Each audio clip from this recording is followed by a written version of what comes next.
제시카 선교사라고 합니다. 아멘. 반갑습니다. 너무 기쁘네요. 제가 이 교회에 사랑의 빛이 있습니다. 다른 게 아니고 이 에드워즈 선교사가 제가 정말 어려운 시절에 선교사가 되어서 함께 선교사로서의 첫 발을 저와 함께 내디뎠는데 그때 참 코로나 직전에 저희가 많이 굉장히 힘든 시기였어요. 그때 참 저를 엄마처럼 섬겨주더라고요. 선교사처럼 어머니처럼 섬겨줘서 너무 감사했는데 이 다 큰 청년이 왜 이러지라고 했는데 알고 보니까 제가 우리 목사님보다 한 살 많더라고요. 그러니까 느낌이 약간 그런 느낌이었나 봐요. 근데 정말 여기 회복교회라고 하는데 기도가 참 많이 되더라고요. 다른 게 아니라 사람이 이제 받았으면 감동이라는 게 있잖아요. 정말 저를 잘 섬겼거든요. 1년 동안 있으면서. 그래서 참 그런 꼭 저 청년 선교사에게 사랑의 빛을 갖고 싶다라고 했는데 또 교회에 와서 이럴 수 있어서 너무 반갑고 감사하고요. 짧은 제가 간증을 하나 먼저 드릴게요. 이 사실은 신앙 전수의 3포인트 이거를 제목을 이제 저분이 정하셨어요.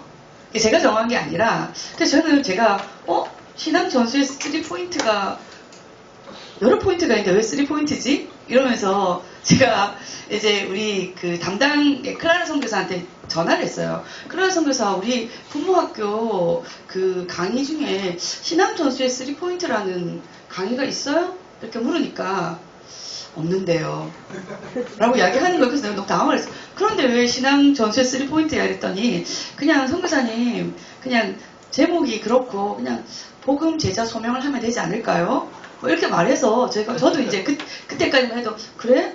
뭐 그렇게 하면 되겠지? 라고 이제 생각을 했는데 제가 수학 선생님입니다. 과목이 수학이고요. 약간 꼭 과목이 수학이라서 그런 게 아니라 집요한 게 있어요. 3포인트라고 하니까 뭔가 3포인트에 맞춰야 될 것 같은 거예요. 그래서 주님 그래서 이제 계속 이렇게 지났는데 그래서 이제 마음에는 포인트 3개가 있었어요. 그 3포인트 3개가 있는데 P로 맞추고 싶은 거예요. 3P로. 약간 집요해요. 그래가지고 근데 제가 모든 과목을 다 잘하는데 유일하게 잘 좀 힘든 게 영어예요. 그래서 뭐 어쩌지 있는데 어저께인가 언제죠? 제가 그저께 예전 선교사인데 어디를 갔다 왔지? 하도 많이 다녀. 수원 단일에 또 집회를 인도하러 갔다 오는데 그때 우리 에밀리 그레이스 선교사님이 실수 같은 걸 하지 않는 분이세요. 그런데 기차 티켓팅이 오늘 날짜로 된 거예요. 저는 12일인데 10일 날인데 12일 날짜로 티켓팅을 돼서 제가 그 자리에 앉으려고 보니까 어떤 다른 분이 앉아 계신 거예요. 그게 너무 당황을 해가지고 이게 어떻게 된 거냐 이렇게 보니까 티켓팅을 잘못한 거예요. 그래서 저는 태어나 처음으로 입석으로 올 수밖에 없는 그런 상황이었는 거예요. 그래서 어머나 집회 전도 아니고 집회 끝나고 너무 피곤한데 그래서 처음에 마음이 뭐지? 그렇게 했었거든요. 그래서 다음 역에 내려와서 바꾸려고 했는데 다음 역에서도 기차가 없어요. 이게 뭐지? 그래서 안 되겠다. 뭔가 있는가 보다. 그래서 이제 서서 이렇게 쭉 오면서 있는데 그때 하나님이 이 3P를 딱 풀어주시는 거예요. 그러니까 이제 원래는 있었는데 그것을 영어로 이렇게 뭐라고 해야 되지? 운을 맞춰준다고 해야 되니까. 그래서 굉장히 은혜를 많이 받고 발이 아픈지 모르고 그걸 이게 말씀이 막 떨어질 때가 있거든요. 그래서 막 그걸 받고 이제 너무 감사하다라고 했는데 자리가 났어요.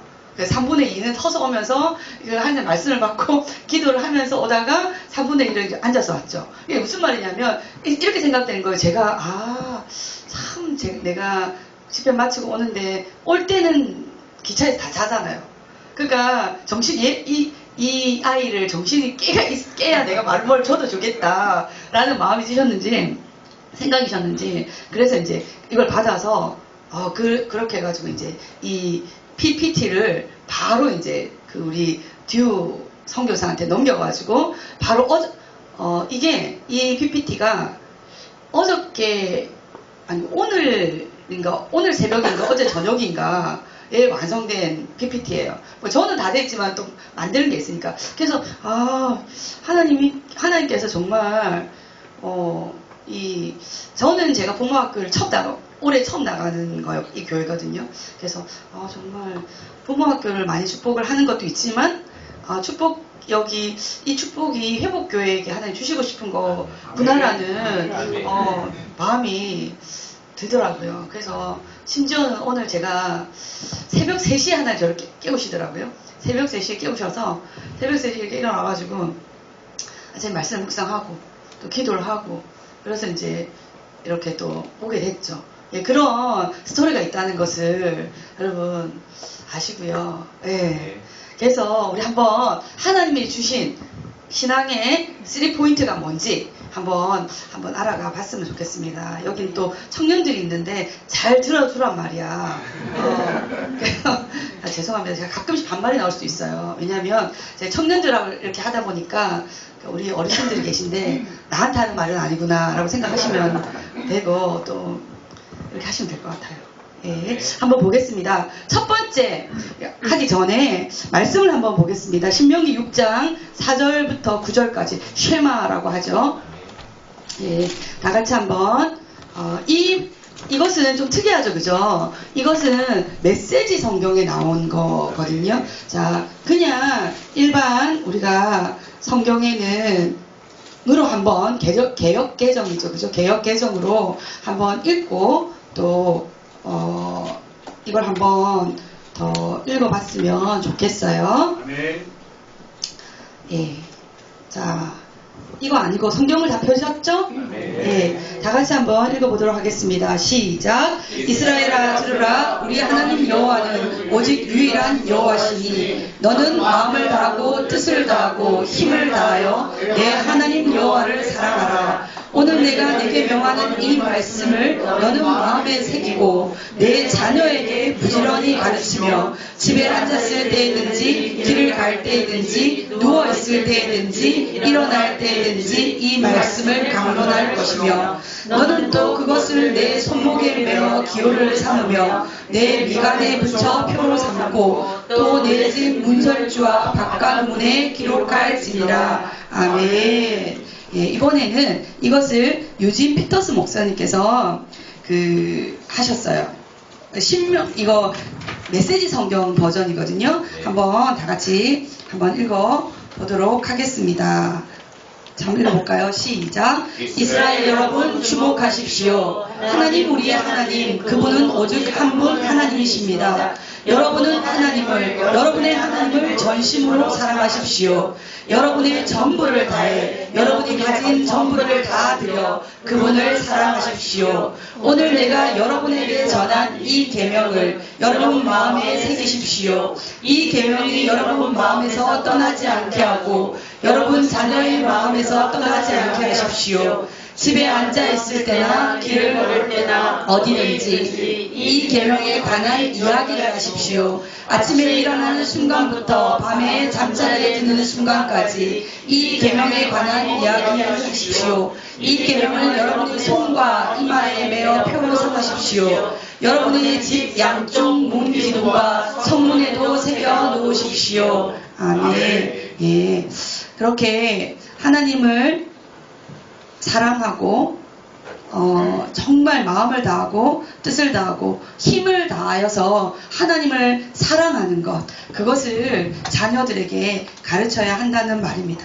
그러면 하나님 주셨던 첫 번째 포인트가 무엇인가 한번 보도록 하겠습니다. 첫 번째 P를 맞췄어요, 여러분. 아주 하나님 놀랍죠. Prayer and words in life. 그러니까 기도와 말씀의 삶. 이것이 우리가 자녀들에게 전수해야 될 신앙의 첫 번째 포인트라는 거죠. 여러분, 세대 차이란 말을 들어보셨죠? 네, 세대 차이가 뭐죠? 나는 내 자식들과 세대 차이를 느낀다. 안 느낍니까? 젊으시네요. 네, 네, 우리 어르신 세대 차이를 많이 느끼시죠? 네, 너무 쉽게들 막, 그죠? 내가 어찌 이룬 나라인데, 막. 그렇죠. 맞습니다. 세대 차이는 다르게 표현하면 데이터 값의 차이입니다. 그리고 또 다르게 표현하면 문화의 흡수력 차이라고 할 수 있어요. 그래서 우리가 이제 이런 말도 들어봤을 거예요. 쌍둥이에게도 세대 차이가 느껴진다. 이게 뭐냐면 그 쌍둥이들이 보는 스마트폰의 내용이 다르기 때문이에요. 그러니까 뭐냐면 여러분, 세대 차이라는 것은 결국은 어떤 정보를 받아들이는가에 따라해서 형성되는 것을 세대 차이라고 하거든요. 근데 이제 우리 저 젊은 아버님께서 그럼 애기들일 텐데 혹시 결혼 안 하신 걸 수도 있을까요? 그랬으면 좋겠는데.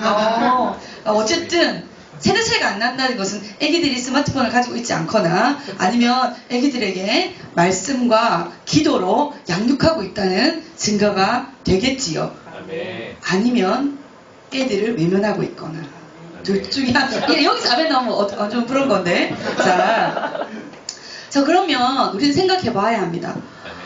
무엇이 먼저일까요? 기도가 먼저일까? 말씀이 먼저일까요? 같이. 굉장히 은혜로운데요. 기도가 먼저라고 생각하는 분들도 있으실 거고, 기도를 먼저 해야지 라고 생각하시는 분들도 있을 거고, 그래도 말씀이 먼저 돼야지 라고 생각하는 분들이 있을 수도 있어요. 근데 만약에 기도가 먼저 되어진다면 어떻게 될까요? 자, 하나님의 말씀의 원리와 지식이 없이 기도를 많이 하잖아요. 그러면 그 사람의 인격이 교만해져요. 또 다르게 생각해 볼게요. 말씀이 먼저다 라고 생각하는 사람도 마찬가지죠. 기도하지 않으면서 말씀만 열심히 공부하면, 그죠? 말씀은 드립도 파잖아요. 그 사람 역시 인격이 교만해져요. 그래서 우리는 그럼 기도와 말씀이 함께 가야 되는데, 기도와 말씀이 함께 삶으로 나타난다는 증거가 있을 거예요. 그 증거가 뭘까요? 그 증거는요, 말씀의 은혜를 받았다라고 하면 그 증거는 기도가 더 깊어지는 거예요. 또 하나님이 받으실 만한, 하나님과 깊이 교제하는 기도가 되었다라는 그 증거는요, 말씀을 통해 하나님을 더 알아가고 싶은 마음이 생긴다는 거예요. 네, 그래서 아까 말씀하신 것처럼 기도와 말씀은 이퀄이다. 네, 같이 가야 한다. 언제나 함께 가야 한다는 것이죠. 예, 우리가 저는 하나님을 여러 방법으로 만나잖아요, 그죠? 저는 굉장히 이성적이고 논리적이고 합리적인 사람이라고들 합니다. 그렇다고 해서 감성이 없는 건 아니고요. 그런데 이제 좀 비논리적이고 비상식적이고 비이성적이고 비합리적인 것에 대해서는 굉장한 경멸감을 느끼는 사람이에요. 정말 싫어하거든요. 그래서 제가 이제 7년 이제 친구가 굉장히 이제 기도를 많이 해서 10년 전도 10년 만에 교회의 문을 열고 들어갔어요. 근데 그 후로부터 7년 동안 교회를 다녔는데 예수 믿지 않았어요. 이게 무슨 말이냐면 여러분, 교회만 다니고 예수 믿지 않은 사람 아주 많습니다. 거의 한 90% 될 거예요. 네. 굉장히 회복교회는 그런 분들이 없으실 거라고 믿어요. 네. 정말 제가 그런 사람이었거든요. 그래서 막 이렇게 저는 어떤 게 우선이었냐면 기도하지 않았어요. 전 말씀만 디립답한 사람이었어요. 그래도 뭔가를 알아야 내가 가르칠 거 아니냐. 왜냐면 이제 제가 교회를 가고부터 주일학교 교사를 했거든요. 왜냐면 목사님들 그거 정말 조심하셔야 되긴 하는데, 또 목사님들 나름대로 또 깊은 영성이 있으셨죠. 왜냐면 제가 이제 선생님이었고 또 교육대학원을 나왔고 그 교사를 할 만한 어떤 그런 요건들이 있다라고 생각해서 시키셨는가 본데 그래서 열심히 가르치기 위해서 열심히 성경을 들여다 봤죠. 여러 서적들을 보면서. 그런데 저는 예수를 몰랐어요. 예수를 인정하지 않았어요. 저는 하나님을 믿었어요. 적어도 교회를 나왔으면 하나님 정도를 믿어야지. 그래서 하나님을 믿었는데 예수는 저한테는 어떤 종류였냐면 지금도 사회교과서에 그게 실리는지 모르겠는데 4대 성인 중에 한 사람이다. 뭐 이 정도. 그리고 저는 성령은 부정하는 정도였어요. 그래서 제가 막 방언을 한다거나 막 뭐 치유 막 이런 거는 믿지 않았어요. 그래서 누군가가 제 옆에서 방언으로 막 기도를 하잖아요. 이제 원래 교회는 자리가 정해져 있잖아요. 그분들은 앉는 자리가 있잖아요. 그래서 저는 제가 앉는 자리에서 열심히 성경을 보고 있었죠. 왜냐하면 이제 목사님은 설교를 하고 있었지만 전 성경을 보고 있었죠. 왜냐하면 우리 목사님 설교가 주기적이었거든요. 저는 어떤 느낌인지 알죠? 목사님 설교가 날로 새로운 것이 아니라 주기적인 설교였어요. 그래서 이제 저는 그래 저번 했던 말에 조금 달라졌네 뭐 판단하면서 이렇게 듣고 있었죠. 근데 다 끝나고 나서 그 권사님이 그 권사님들이 앉는 자리가 있어요. 저는 교사들이 앉는 자리에 앉아서 대체로 앉아있는데 막 기도를 하는데 방언으로 막 기도를 하는 거예요. 너무 시끄러운 거예요. 지금은 그런 사람 그때 그래가지고 제가 듣다가 참다가 못해서 그 권사님한테 그럼 제가 떠나면 되잖아요. 근데 저는 이게 정해진 시간이 있거든요. 기도를 하건 안 하건 이 시간까지는 내가 버티다가 나간다 뭐 이런 게 있었거든요. 그래서 권사님한테 권사님 너무 시끄러워요. 실제로 이렇게 말했어요. 권사님 너무 시끄러워요. 권사님이 나를 쳐다보더니 막 웃으세요. 웃으시면서 김 선생 이러면서 근데 그것을 그냥 어깨를 때리는 줄 알았는데 이제 나중에 알고 보니 안찰 정도 되더라고요. 이게 나에게 있는 사탄 마귀를 쫓아내는 교만한 사탄 마귀를 쫓아내는 뭐 그런 거였지 않나. 너무 친했어요. 왜냐면 우리 같은 주일학교 선생님이면서 권사님이었거든요. 저를 너무 사랑하셨어요. 그래서 제가 약간 말을 싸가지 없는 듯 하는 거 보여도 그렇지 않았어요. 어른들에게 몹시 사랑받았어요. 그래서 어쨌든 그런 삶을 살았고 또 그래서 이제 말씀도 너무 잘 외웠어요. 뭐 목사님이 예를 들어서 로마서 백독하기 그럼 좀 백독해요. 뭐 말씀 외우기 잘 외워요. 그리고 나만 외우면 안 되고 우리 반이 1등 해야 되기 때문에 다 외우게 한다. 뭐 이런 것들. 그래서 이제 아이들이 주일학교 있는 아이들이 선생님 뭐 내가 기도해 주세요 막 이렇게 하잖아요. 그럼 저는 두 가지를 표현했어요. 전 제 기도도 안 하니까 뭐라고 이야기했냐면 하나님은 기도하지 않아도 다 알아. 그러니까 하나님 다 아셔. 그리고 그래도 선교사님 아니 선생님 기도해 주세요 이렇게 이야기를 하면 제가 뭐라고 이야기했냐면 야 네 기도는 네가 하는 거야. 네가 해. 그래서 저는 기도를 하지 않았어요. 제가 왜 기도를 하지 않았냐? 전 굉장히 양심적이었거든요. 그래도 나름 양심이 있었어요. 왜요? 우리가 기도의 말미에 뭐가 붙죠? 예수님 이름으로 기도드립니다. 아멘. 전 예수님을 믿지 않아요. 전 예수님 이름으로 기도드리지 않아요. 저한테는 약간 어떤 거였냐면 예를 들면 이런 거죠.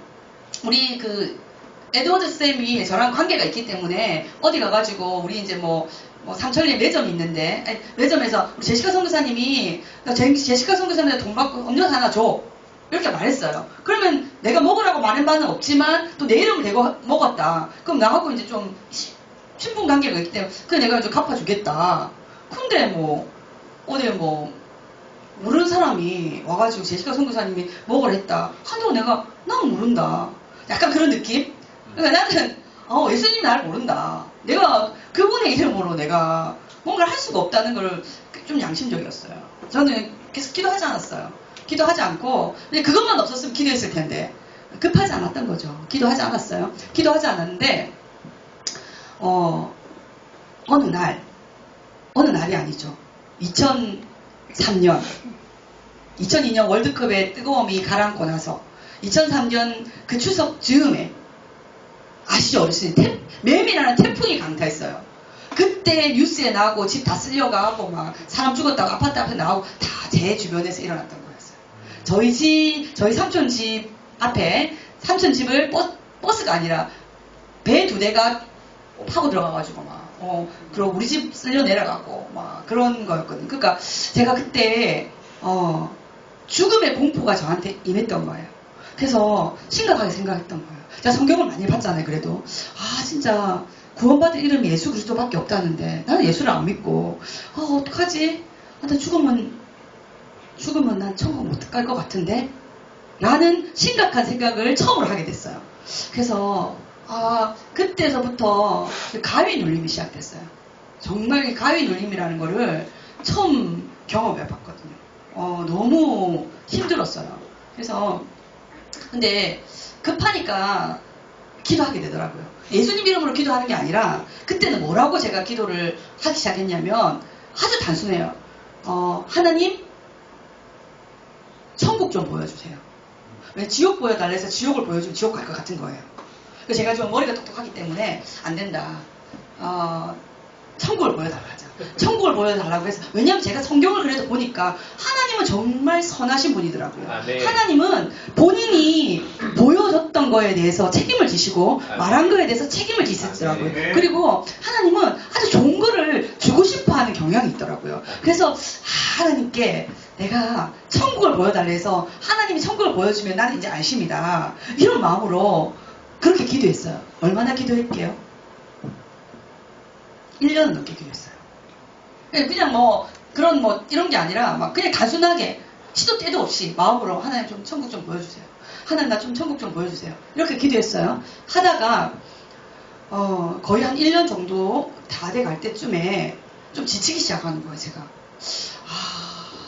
이게 아닌가, 이 개신교가 너무 가볍나, 내가 지금 하나님을 믿는데 그러면 좀 격식을 갖춘 곳으로 어떻게 한번 가볼까. 같은 하나님인데 가톨릭 쪽으로 어떻게. 그렇다고 해서 내가 불교 믿다가 우리 집이 굉장히 강력한 불교였는데 불교 미신 먹다가 우리 친구의 그 전도로 인해서 내가 하나님 믿게 됐는데 다시 그 길로 돌아갈 수는 없잖아요. 그럼 그래도 하나님을 믿는데 좀 격식이 있는 가톨릭으로 가볼까? 거기는 뭘 뒤집어 쓰기도 하고 돌리기도 하고 일어섰다 앉았다도 많이 하고 그렇게 하잖아요. 그래서 거기를 가볼까? 이런 마음을 품고 있었는데 어느 날 그 권사님, 제 등짝을 때렸다는 그 권사님하고 통화를 하게 됐어요. 그냥 권사님한테 전화할 게 아니었는데 이상하게 그렇게 됐어요. 그래서 하나님 안에 우연이 없겠죠. 근데 그 권사님이 느닷없이 내가 저는 원래 그런 말 잘 안 하거든 사람들한테. 근데 너무 그때 지쳐가지고 내가 하나님 앞에 그렇게 하고 있는데 천국을 안 보여주더라. 근데 내가 좀 마음이 그렇다. 그러니까 김 선생 그러면 천국에 있는 네 집을 보여달라 해봐라. 그래서 제가 순간적으로 버튼 맞아. 예수님도 이렇게 말씀하셨지. 내가 천국에 가서 너희가 거할 처소를 예비한다고. 거기 너희가 거할 땅이 넓다고. 넓어서 못 보여주는 걸 수도 있어. 그럼 범위를 좀 좁히자. 천국에 있는 내 집을 보여달라 하자. 이렇게 해가지고 그때서부터 또 그걸 기도를 한 거예요.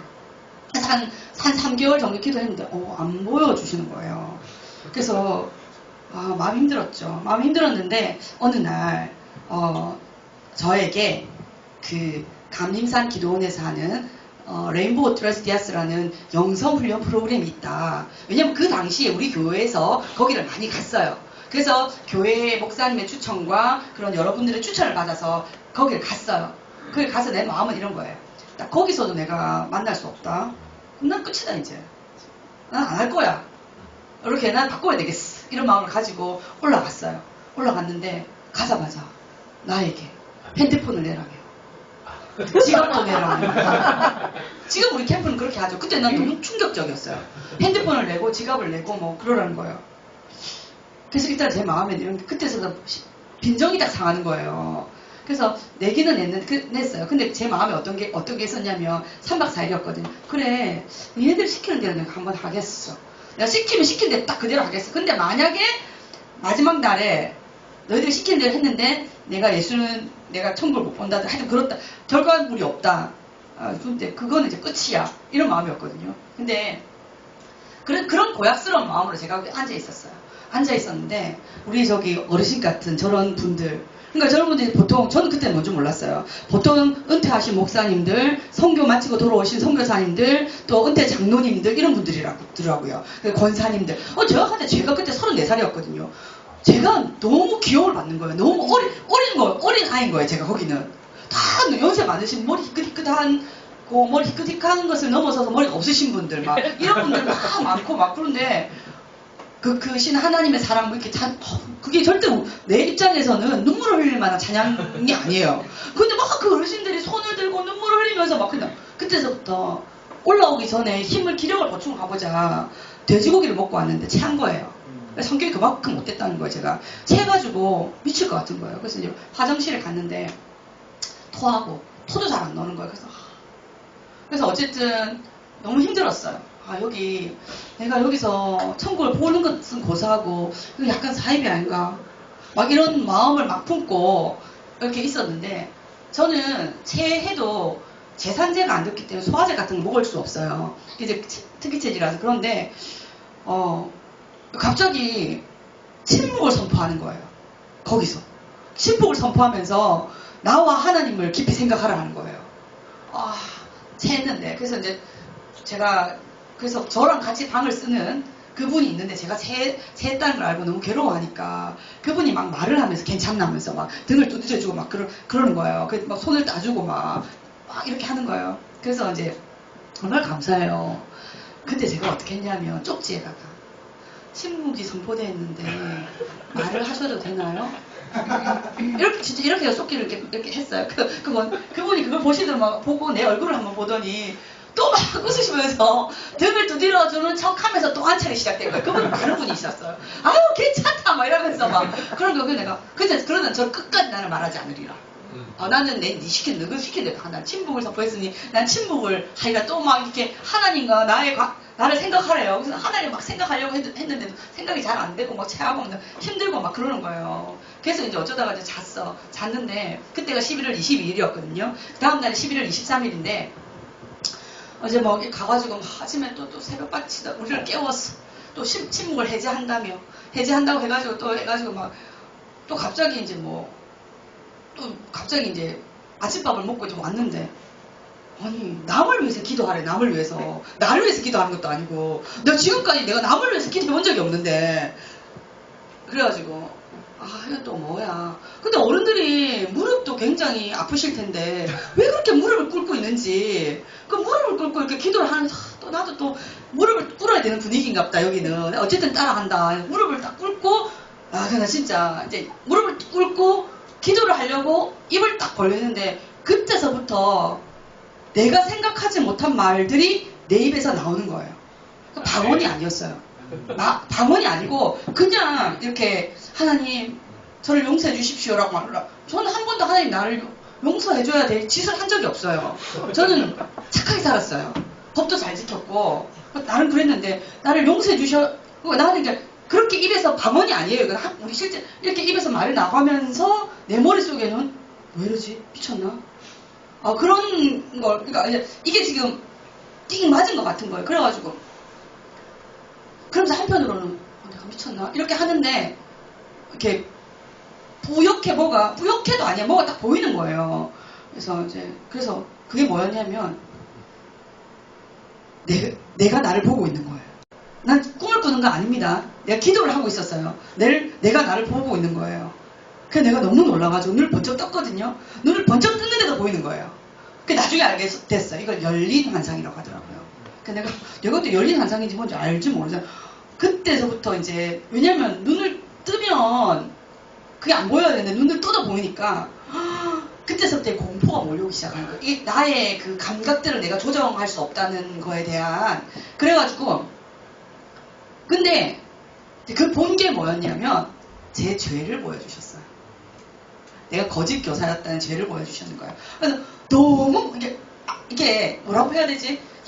이제 지금은 제가 이해해요. 그때는 이해 못했지만 영의 세계인데 그걸 제가 알겠는 거예요. 내 죄라는, 그게 나의 죄였다는 거. 그리고 거짓 교사였다는 거. 그래서 요한계시록에 보면 말세 때는 거짓 목사와 거짓 교사가 판을 치는데, 거짓 목사와 거짓 교사는 다른 죄들보다 갑절의 벌을 받는다라고 하는 그 말씀이 생각이 나는 거예요.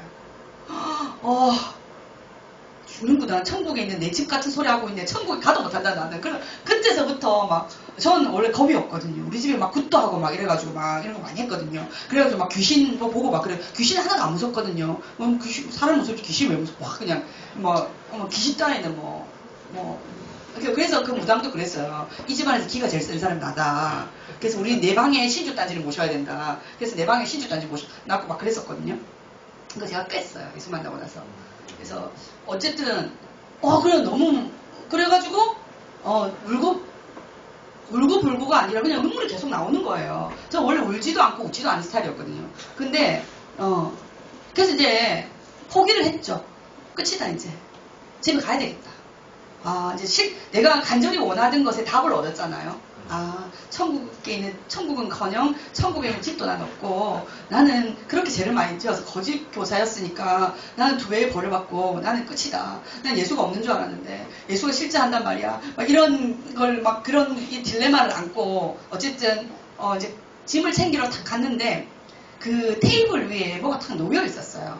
그게 이제 지금은 알아요. 그게 말씀 카드라는 건지. 그때는 그건 몰랐어요. 그러니까 말씀 카드를 이렇게 딱 들었는데 눈으로 읽었는데 나도 모르게 입이 열려서 그 말씀 카드를 제가 읽고 있는 거예요. 그 말씀이 뭐냐면요. 이거였어요. 죄가 너희를 주장치 못하리니 너희가 법 아래 있지 아니하고 은혜 아래 있음이라는 로마서 6장 14절 말씀이었어요. 그런데 제가 완전히 여기서 제가 눈으로 봤다 그랬잖아요. 내 입이 열리는 걸 경험했다 그랬잖아요. 그런데 이때는 정말 저희 아버지 키가 185쯤 되셨거든요. 어릴 때 우리 동네 미친 개가 나를 따라왔어요. 근데 그 개가 올 때 우리 아빠가 나를 탁 안아가지고 딱 올려줬을 때 그 안도감 있잖아요. 말씀이 나를 확 껴안는 안도감을 제가 느낀 거예요. 그러니까 그걸 뭐라고 표현해야 될지 모르니까 그 부피감, 그 느낌. 저의 그 이성이 박살나는 순간이었어요. 그래서 제가 항상 요한복음 1장을 읽을 때 코드성을 쳤거든요. 뭐냐면 말씀이 육신이 돼요. 우리가 근데 그게 말씀이 예수님이라는 걸 알겠어요. 왜냐면 문장 구조의 논리성을 보면 그렇잖아요. 근데 말씀이 육신이 되어 그래서 좀 비웃으면서 좀 적당히 해라. 내가 진짜 그렇게 했거든요. 근데 맞구나. 말씀이 육신이 돼서 오신 게 맞구나. 너무 근데 그 말씀이 저를 확 안아주는 걸 하면서 그때서부터 눈물이 나는데 웃고 있는 거예요. 그러니까 배에서 생수의 강이 터진다는 거예요. 그때 그게 무슨 말인지 알겠는 거예요. 그래가지고 미치겠는 거예요. 말씀이 이제 깨달아지기 시작하는 거예요. 그래서 이제 제가 이제 결단을 했어요. 무슨 결단을 한 거냐면 내가 회개해야 되겠다 하나님 앞에.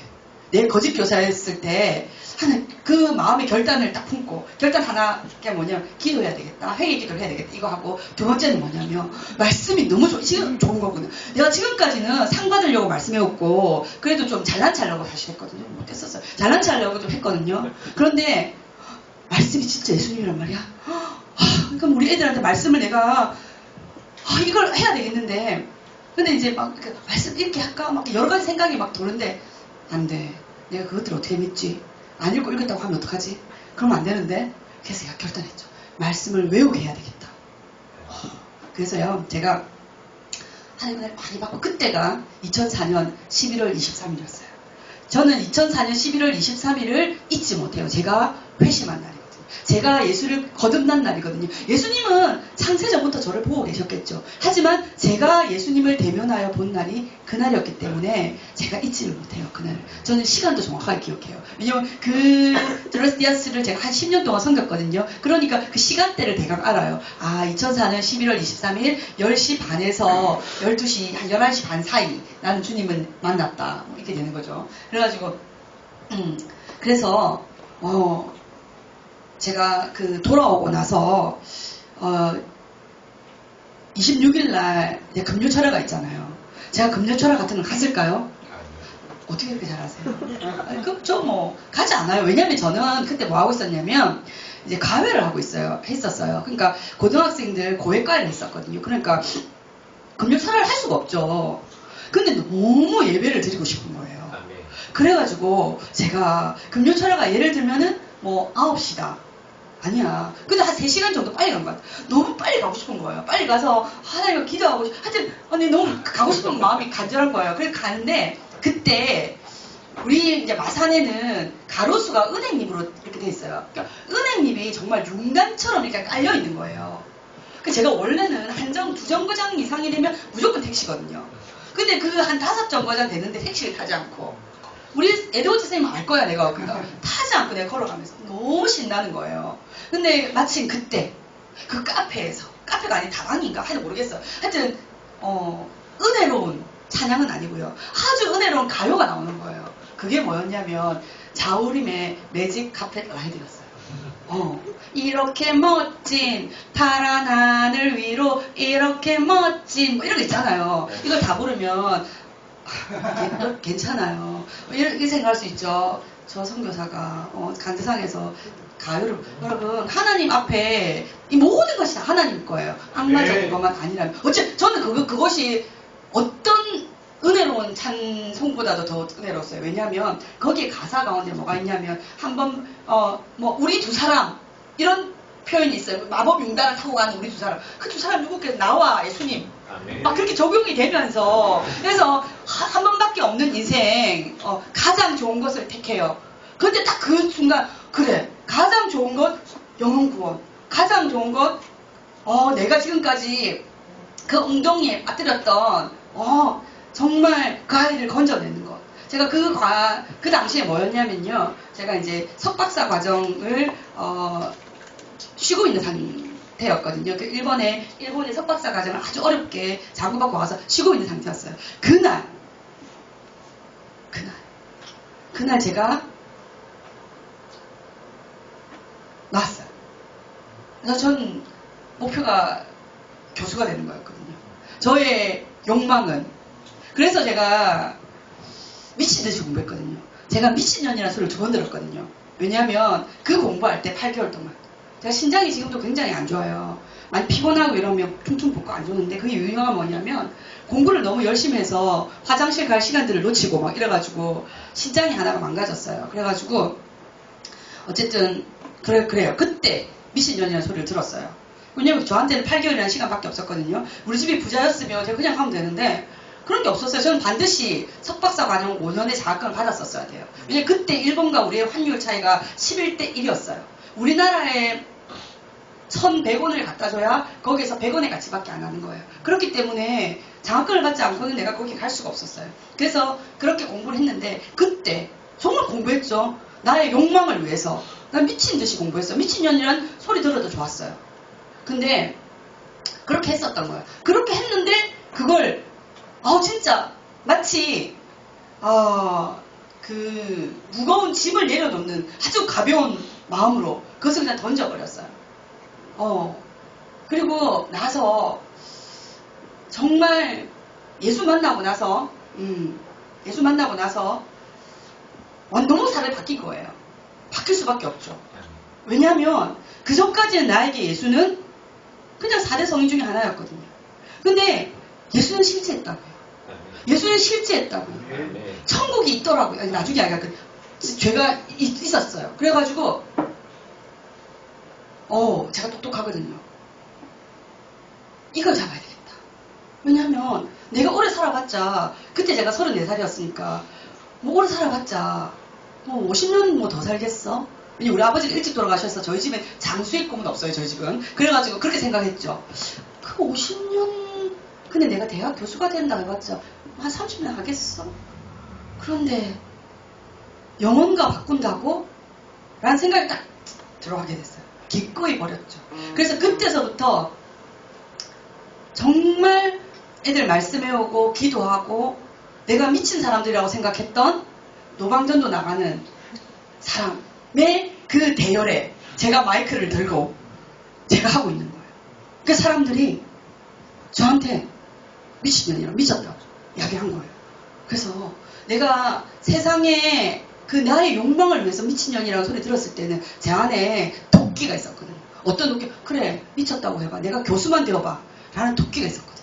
그런데 앞에 나가서 복음을 전하고 그걸 해서 복음을 전하고 했을 때 막 미친년이라고 이렇게 했을 때 너무 도끼가 안 생기고 너무 기쁜 거예요. 아멘. 내가 만약 미쳐도 하나님을 위한 것이요 정신이 온전하여도 너희를 위한 것이니 그리스도의 사랑이 나를 강권하시는도다. 네. 진짜 이렇게 말했어요. 그 앞에서. 그래서 한테 한 번 더 쳐다보고 약간 제가 똘끼가 있어요. 이렇게 없는 줄 알았는데 있더라고요. 그래가지고 여러분 생각해보세요. 내가 세상 사람들도 자기 욕망을 위해서 미친 듯이 뭔가를 해요. 저는 이제 제자들한테 이런 말을 많이 해요. 그런데 하나님의 영광을 위해서 산다 하면서 미치지 못한다고? 그럼 말이 안 되지. 네. 그래서 제가 11월 달에 예수님을 만나고 11월 말에 그때서부터 내가 물어봤어요. 어떤 말씀을 외우는 게 가장 효과적인가? 그랬더니 내비게이터에서 나온 69절 외우래요. 그러니까 한 사람을 그리스도인으로 전도하는데 가장 용이한 말씀이라고. 그래? 그래서 69절이 60개인 줄 알았는데 그게 아니에요. 더 많아요. 그래서 A1번부터 E11번까지 제가 다 외웠어요. 그래서 송구영신 예배 때 제가 앞에서 외웠어요. A1부터 E12까지 하나님 앞에 봉헌을 했죠. 말씀을 하면서 제가 이렇게 선포를 했죠. 우리 2005년도는 우리 신발산교회 중고등부는 말 69절 말씀을 외운다. 그러니까 사람들이 깜짝 놀랐죠. 단 토요일날 와서 외우는데 그러면 내가 그때 선교사님이 아니었어요. 저는 아주 유명한 고액과외 선생님이었어요. 내가 그때 오는 사람들에게 그리고 내 친구들도 데려와라. 그러면 내가 수학을 가르쳐 주겠다. 저는 그때 원래 주말과외가 다 났어요. 쉽지 않아요. 왜냐하면 주말과외 엄청난 액수였거든요. 그래서 나왔어요. 그래서 교회 가가지고 그러니까 완전 부흥을 하는 거예요. 뭐 우리 교회 아이들 뭐 친구들도 막 엄마들이 교회 왜냐면 저한테 과외를 하려면 150만 원 줘야 되거든요. 그래서 그러니까 미친듯이 오는 거예요. 그리고 제가 또 중학생들이 온다. 그럼 수학뿐만 아니라 전 과목을 다 가르치는 거예요. 중학생들은 그렇게 할 수 있으니까. 그래서 고등학생들도 막 이렇게 하면 뭐 물어보면 다 가르쳐 줄 수 있어요. 그래가지고 어쨌든 열심히 했는데 제가 약속을 안 했어요. 뭐냐면 내가 수학 못한다고 너희들한테 혼내지 않겠다. 지금도 그래서 공부 못하는 애들 혼내지 않아요. 못하니까 나한테 배우는 거죠. 못하는 애들한테 이것도 모르냐고 말하는 거는 교사의 자격이 없는 거예요. 네. 그래서 우리 이제 그 말을 이야기하는데 이것도 모르니까 나한테 왔겠죠. 근데 제가 그렇게 말했어요. 그래서 단 말씀을 외우지 않을 경우에는 내가 때릴 거야. 그래서 이야기했어요. 그러니까 그 어머니들 참 그래요. 때리랍니다. 때리랍니다. 그냥 말씀 때문에 그런 게 아니라 일단은 수학을 가르쳐준다는 하니까 그래가지고 어머니 전 세게 때려요. 괜찮다고. 그래가지고 애들한테 물었어요. 저는 막 그래서 네가 말씀을 일주일에 몇 개를 외우겠니? 좀 이렇게 자기 자신을 모르는 애들이 있어요. 근자감 있는 애들. 나는 뭐 6개를 외우겠다. 7개를 외우겠다. 다시 한번 생각해봐라. 그때 잘 그렇게 외우겠대요. 그래? 내가 뭐 어쨌든 한 번의 기회를 더 줄게 이렇게 보내놓고 어떤 애는 또 게으른 것들이 있어요. 하나만 외우겠다. 그래서 야 하나만 외우는 거는 말이 안 된다. 최소한 네가 아무리 그래도 야 3일에 한 번 하나는 외울 수 있겠지 않겠냐. 그것도 좀 아니다. 내가 이렇게 이야기를 하니까 그래서 2개 외우는 애들이 있고 6개 외우는 애가 있었어요. 그래서 어쨌든 6개 외우는 아이는 결국은 이제 4개로 떨어뜨렸어요. 제가 그건 너무 힘들다고 생각한 거겠죠. 왜냐하면 뭐 2개, 6개를 외우면 됐다는 게 아니라 A1부터 E12까지 누적이 되는 거예요. 그러니까 이제 그렇게 되니까 애들은 깜짝 놀랐죠. 그래서 교회 앞에 제가 무지개처럼 이렇게 서가지고 말씀을 외워야만 들어가는 거예요.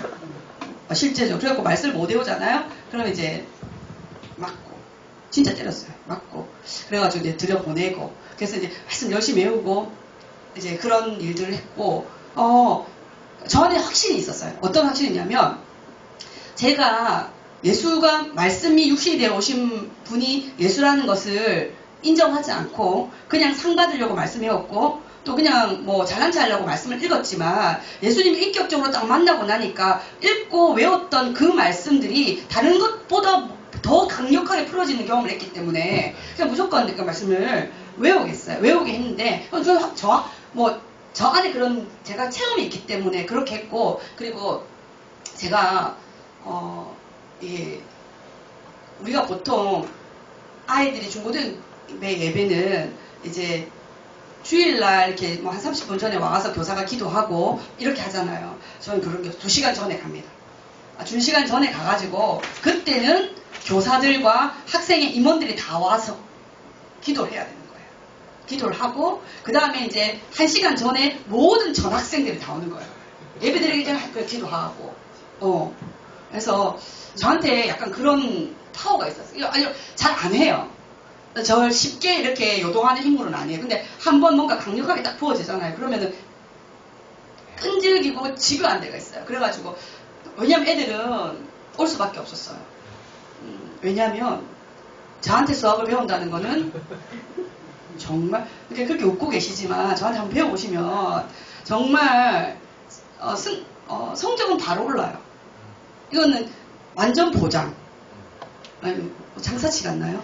그런 건 아니고 진짜예요. 왜냐면 나올 거 뻔하죠. 내신에서. 그거 안 낸다는 건 이상한 거고. 그렇기 때문에 처음에는 엄마의 성화에 못 이겨서 갔지만 자기가 중간고사를 딱 같이 보고 성적이 딱 오르는 거 보고 그때서부터 애들이 미친듯이 오는 거예요. 완전 그때 교회가 부흥했거든요. 그래서 그러니까 뭐 어차피 시키는 대로 해야 되는 거예요. 제 시키는 대로 해야 되는 거예요. 그래서 열심히 이제 막 그렇게 했었어요. 하는데 하고 있다가 제가 너무 놀라운 건 뭐냐면 제가 새벽에 가서 기도를 하면 하나님 3시간씩 기도를 시키는 거예요.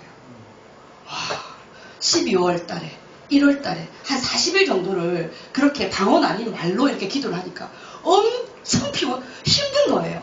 너무 힘든 거예요. 그러니까 그 옆에 보니까 우리 거기 내 앉혀있다 그 권사님 너무 계속 기도하고 너무 쉽게 하는 것 같은 거예요. 그래서 내가 그때서 내 마음이 모았죠. 내가 이번에 감리산 기도 트레스티아스 가면 내가 무조건 하나님 앞에 방언 달라 해갖고 방언 받는다. 내가 받고야 만다.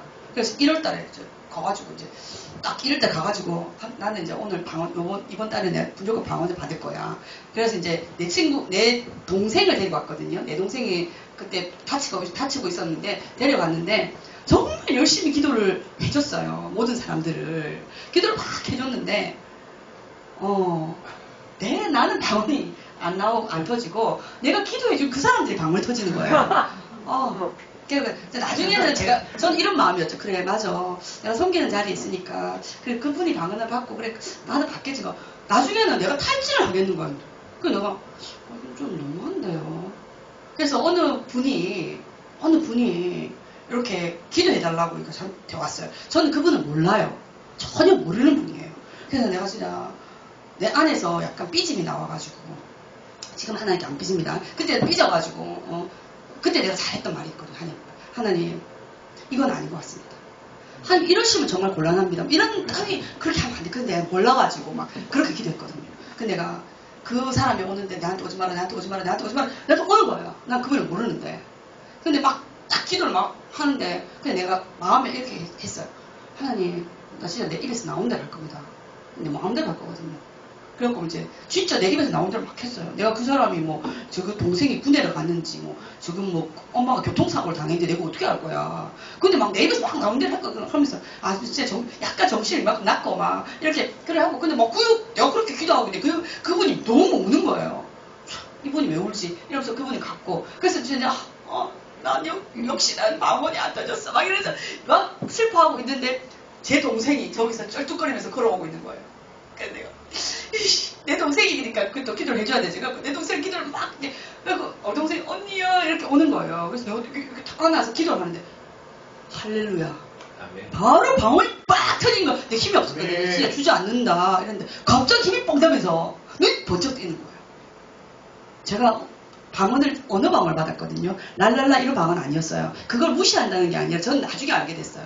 왜냐하면 제가 랄랄라 뭐 이렇게 하는 단순한 음절의 방언을 받았다면 저는 제가 지원해서 했다고 생각했을 사람이에요. 그런 4가지 없음이 저한테 좀 있었는 거예요. 4가지 없음이 좀 있어가지고 하나님 저를 잘 아시잖아요. 그러니까 제가 생각해 너무 막 언어 방언이 확 터지는 거예요. 그래서 너무 기뻐. 그때서 또 힘이 있어서 솟는 거예요. 그래서 다 나에게 와라. 내가 다 기도할게. 막 이렇게 된 거야. 그래가지고 이제 그래서 제가 이제 꿀 앉아가지고 기도를 하는데 하나님 이렇게 기도 하나님 절대로 제가 하나님을 시험하는 게 아닙니다. 그래서 막 기뻐가지고요.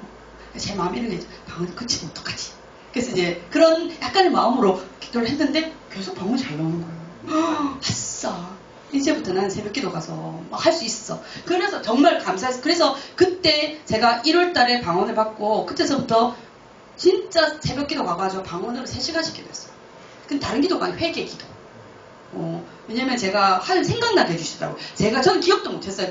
제가 처음에 교회에 발을 들여서 가르쳤던 아이의 이름부터 얼굴까지. 그때 그 당시에. 그래서 그 아이 이름 하나 기억하면서 막 눈물 콧불로 하면서 기도하고 그러고 있다가 그래서 1월 달에 우리는 뭐를 가죠? 수련회를 가죠. 교회에서 수련회를 갔어요. 우리 아이들을 제가 데리고 갔죠. 제가 뭘 할 것 같습니까? 여러분 느낌에. 애들한테 방언을 받게 시키겠죠. 그래서 그때 우리가 40몇 명을 갔는데 3명 빼고 다 방언 받았어요. 정말 방언을 받을 때까지 재우지 않았어요. 아니 왜 그게 다른 말이 아니라 너무 안타까운 거예요. 그러니까 애들 너무 또 순수하잖아요. 내가 봤을 때 애들도 약간 정신줄 놓고 이러니까 자기 의지력을 놓으니까 입이 막 하더라고요. 그래서 이제 그 받지 못했던 그 3명은 중간에 도망갔던 애들이었어요. 그래서 그러니까 목사님 너무 놀란 거예요. 그러니까 애들이 방언이 터지니까 얼마나 기도가 뜨겁겠어요. 난리 난 거예요 지금. 그러니까 전부 다 금요철화를 애들이 섬기겠다고 나오는 거예요. 그러면 금요철화를 섬기면 아까 뭐 기타를 쳐야 되고 반주도 해야 되고 막 드럼도 쳐야 되고 하잖아요. 아무것도 할 줄 몰라 이것들. 그냥 하겠다는 거예요. 그래서 제가 그러면 배워야 되겠다. 그래서 제가 또 같이 선생님 고용했어. 제가 이제 악기를 가르쳐가지고 이제 하게끔 했죠. 근데 너무 놀라운 건 뭐냐면요. 금요일 날은 야자가 있어요. 근데 중학생은 괜찮은데 고등학생들은 담을 튀어서 넘어오는 거예요. 그 예배를 섬기냐고. 와, 그때서부터 저의 교육에 대한 고민이 시작됐어요. 그 전까지는 공교육에 대해서 별로 생각을 못 해봤거든요. 근데 이런 거죠. 아이가 선생님한테 약속을 한 거예요. 선생님, 제가 금요철에 올라가는데, 그러니까 선생님이 이거 공부를 어쩌고 해야 될 거, 말을 할 거잖아요. 그러니까, 선생님 내가, 그럼 성적이 오르면 나를 보내주시겠습니까? 그래서 성적이 올랐어요. 그러니까 선생님이, 하면 되잖아. 그럼 조금 더 해가지고, 우리가 좋은 대학 가보자. 이렇게 때려 넣은 거야. 그러니까 아이가 막, 이제 여자애가 막, 입고, 뛰어넘다가 교복 찢어지고 막 그런 사태까지 벌어지는 거예요. 그러면서 학교 가가지고 성경책을 보니까 아이들이 막 놀리고 그 성경책 빼들어가 성경책과 머리 치고 그러니까 자기가 예수 만나기 전에는 같이 했는데 예수를 만나니까 거의 그렇게 하지 못하고 그런 이야기들을 들으니까 너무 아픈 거예요. 너무 아프고 그때서부터 제 안에 어차피 유학은 나왔겠다. 내가 학교를 하나 만들까? 저는 이제 기독교 대안학 이런 거 있는 생각도 못하고 내가 학교를 하나 만들까? 라고 생각을 했는데 벌써 만들어 놓은 학교들이 꽤 있더라고요. 꽤 있고 그래서 그렇구나. 그래서 이제 그런 이야기들을 문득문득 했는데 이제 그렇게 하니까 저랑 같이 이제 사역을 하던 어떤 그 집사님 그리고 또 중국의 광저우에서 있으신 어떤 목사님이 중국의 광저우에서 이제 학교를 하고 있는데 이제 저를 이제 선생님으로 이렇게 하자고 하는 거예요. 그래서 마음 가운데 나는 중국을 가서 광저우를 가서 한번 이렇게 해보자 이렇게 했는데 느닷없이 어떤 분이 나에게 마이클 조 선교사라고 하냐고. 저는 모른다. 그러니까 새롭게 하소서를 보라고. 그냥 싫다. 계속 보라고. 그래가지고 이제 그래서 자기 아들이 그 학교에 다니고 있는데 IN 국제학교에 다니고 있는데 자기 아들이 의대를 가고 싶어 하는데 수학 선생님이 없다. 다른 과목 선생님 다 있는데 수학 선생님이 없다. 그래서 이제 김 선생님 가면 좋겠다. 이러면 자기가 기도한다. 그럼 마이클 조 선교사를 봐라. 이런 거예요. 그래서 그러니까 이제 그 이야기를 들었으니까 제 마음은 이미 어디 있다고요? 광저우에 있죠. 그래가지고 근데 이제 만약 60분을 기도한다. 그럼 55분은 중국에 있는 광저우를 위해서 기도하는 거예요. 내가 거기 가서 주님 내가 열심히 내가 다음 세대를 위해서 글로벌하게 이렇게 하겠습니다. 하는데 그렇게 하는데 그때는 별 말씀 없으세요. 그 아임 국제학교인가, 뭐, 아임 성교인가, 마이클 존가, 뭐, 기도를 하는데, 그 5분 딱 기도를 하는데, 이사가 61장 말씀을 쫙 주시는 거예요. 여기는 도대체 어딘가. 그래서, 됐다고 하다가, 결국은 이제, 어쨌든, 아임 성교에 오게 되고, 제가 아임 성교에서, 결국은 이제, 그 학교는 이제 더 이상 할 수 없게 됐지만, 어쨌든, 아임 국제학교, 교장까지 하게 되고, 이렇게 됐죠. 근데, 제가, 이 말씀과 기도를 왜 신앙의 전수의 포인트 1번으로 준 거냐면, 말씀 따로 기도 따로, 처음에 이렇게 말씀 따로 기도 따로 이렇게 생각했거든요. 그게 아니라, 이거는 함께 가야 된다. 그러니까 제가 말씀을 어쨌든 나쁜 뜻으로 했던 뭐든 말씀을 이렇게 하고 나니까 기도가 깊어지는 거예요.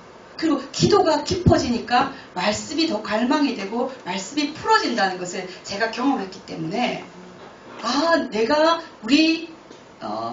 저는 결혼을 하지 않았습니다. 그래서 육의 자식은 없지만 영적인 저희 자식들한테는 늘 말씀과 기도를 제일 첫 번째로 하게 되는 거. 지금도 제가 학교를 이렇게 운영할 때는 아임 국제학교 들어오면 무조건 69절 다 외워야 되고요. 그러니까 로마서 12장, 로마서 8장, 요한복음 15장, 마태복음 5장 어떤 느낌인 줄 알겠죠. 이렇게 쭉 시편 119편, 나중에 189까지 이렇게 쭉 외워야 되는 거예요. 그러니까 그렇게 가기 전에 이제 코로나가 와서 이제 할 수 없었으나, 근데 대체로 모든 학생은 적어도 로마서 8장까지는 다 외우고 갔었거든요. 그래서 지금도 아이들 전화하면, 선교사님, 그때는 너무 선교사님 원망스럽고, 저 선교사님 너무 무서워서 안 외울 수는 없고, 막 외웠는데, 자기가 흐트러질 때마다 그 말씀이 자기를 붙잡는다는 것을 느낍니다. 여러분, 확신하십시오. 자녀가 그렇다고 여러분, 뭐 이런 거 있잖아요. 말씀 안 해오면 밥 안 줘. 이러면 안 돼. 그건 저만 할 수 있어요. 저는 엄마가 아니잖아요. 저는 선생님이었기 때문에. 근데 엄마는 그렇게 하면 안 돼. 엄마는 같이 외워주셔야 돼요. 그리고 같이 말씀을 나눠주셔야 돼요. 계속해서 왜 내 말씀은, 우리 예찬 쌤은 자기도 모르게 외우고 있는 말씀이 많아요. 정말 아까 저는 고린도후서 5장 13절에서부터 17절까지 그 말씀을 자주 선포하는 말씀이거든요. 우리가 만약 미쳐도 하나님을 위한 것이요 정신이 온전하여도 너희를 위한 것이니 그리스도의 사랑이 우리를 감고 나시는도다. 우리가 생각하건대 한 사람이 모든 사람을 대신하여 죽었은즉 모든 사람이 죽은 것이라. 그가 모든 사람을 위하여 대신하여 죽은 것은 살아있는 자들로 하여금 다시는 자기를 위하여 살지 않고 우리를 위하여 죽었다가 다시 사신 자를 위하여 살게 하려 함이라. 그러므로 우리가 이제는 사람들을 육체로 알지 아니하노라. 우리가 그리스도도 육체대로 알았으나 이제는 그리 아니하노라. 그런즉 누구든지 그리스도 안에 있으면 새로운 피조물이라. 이전 것은 지나갔으니. 10장 28절부터 29절까지. 그래서 사역하는 선교사들한테, 목회자들한테, 사역하는 자들한테 늘 말합니다. 배짱을 가져야 된다고.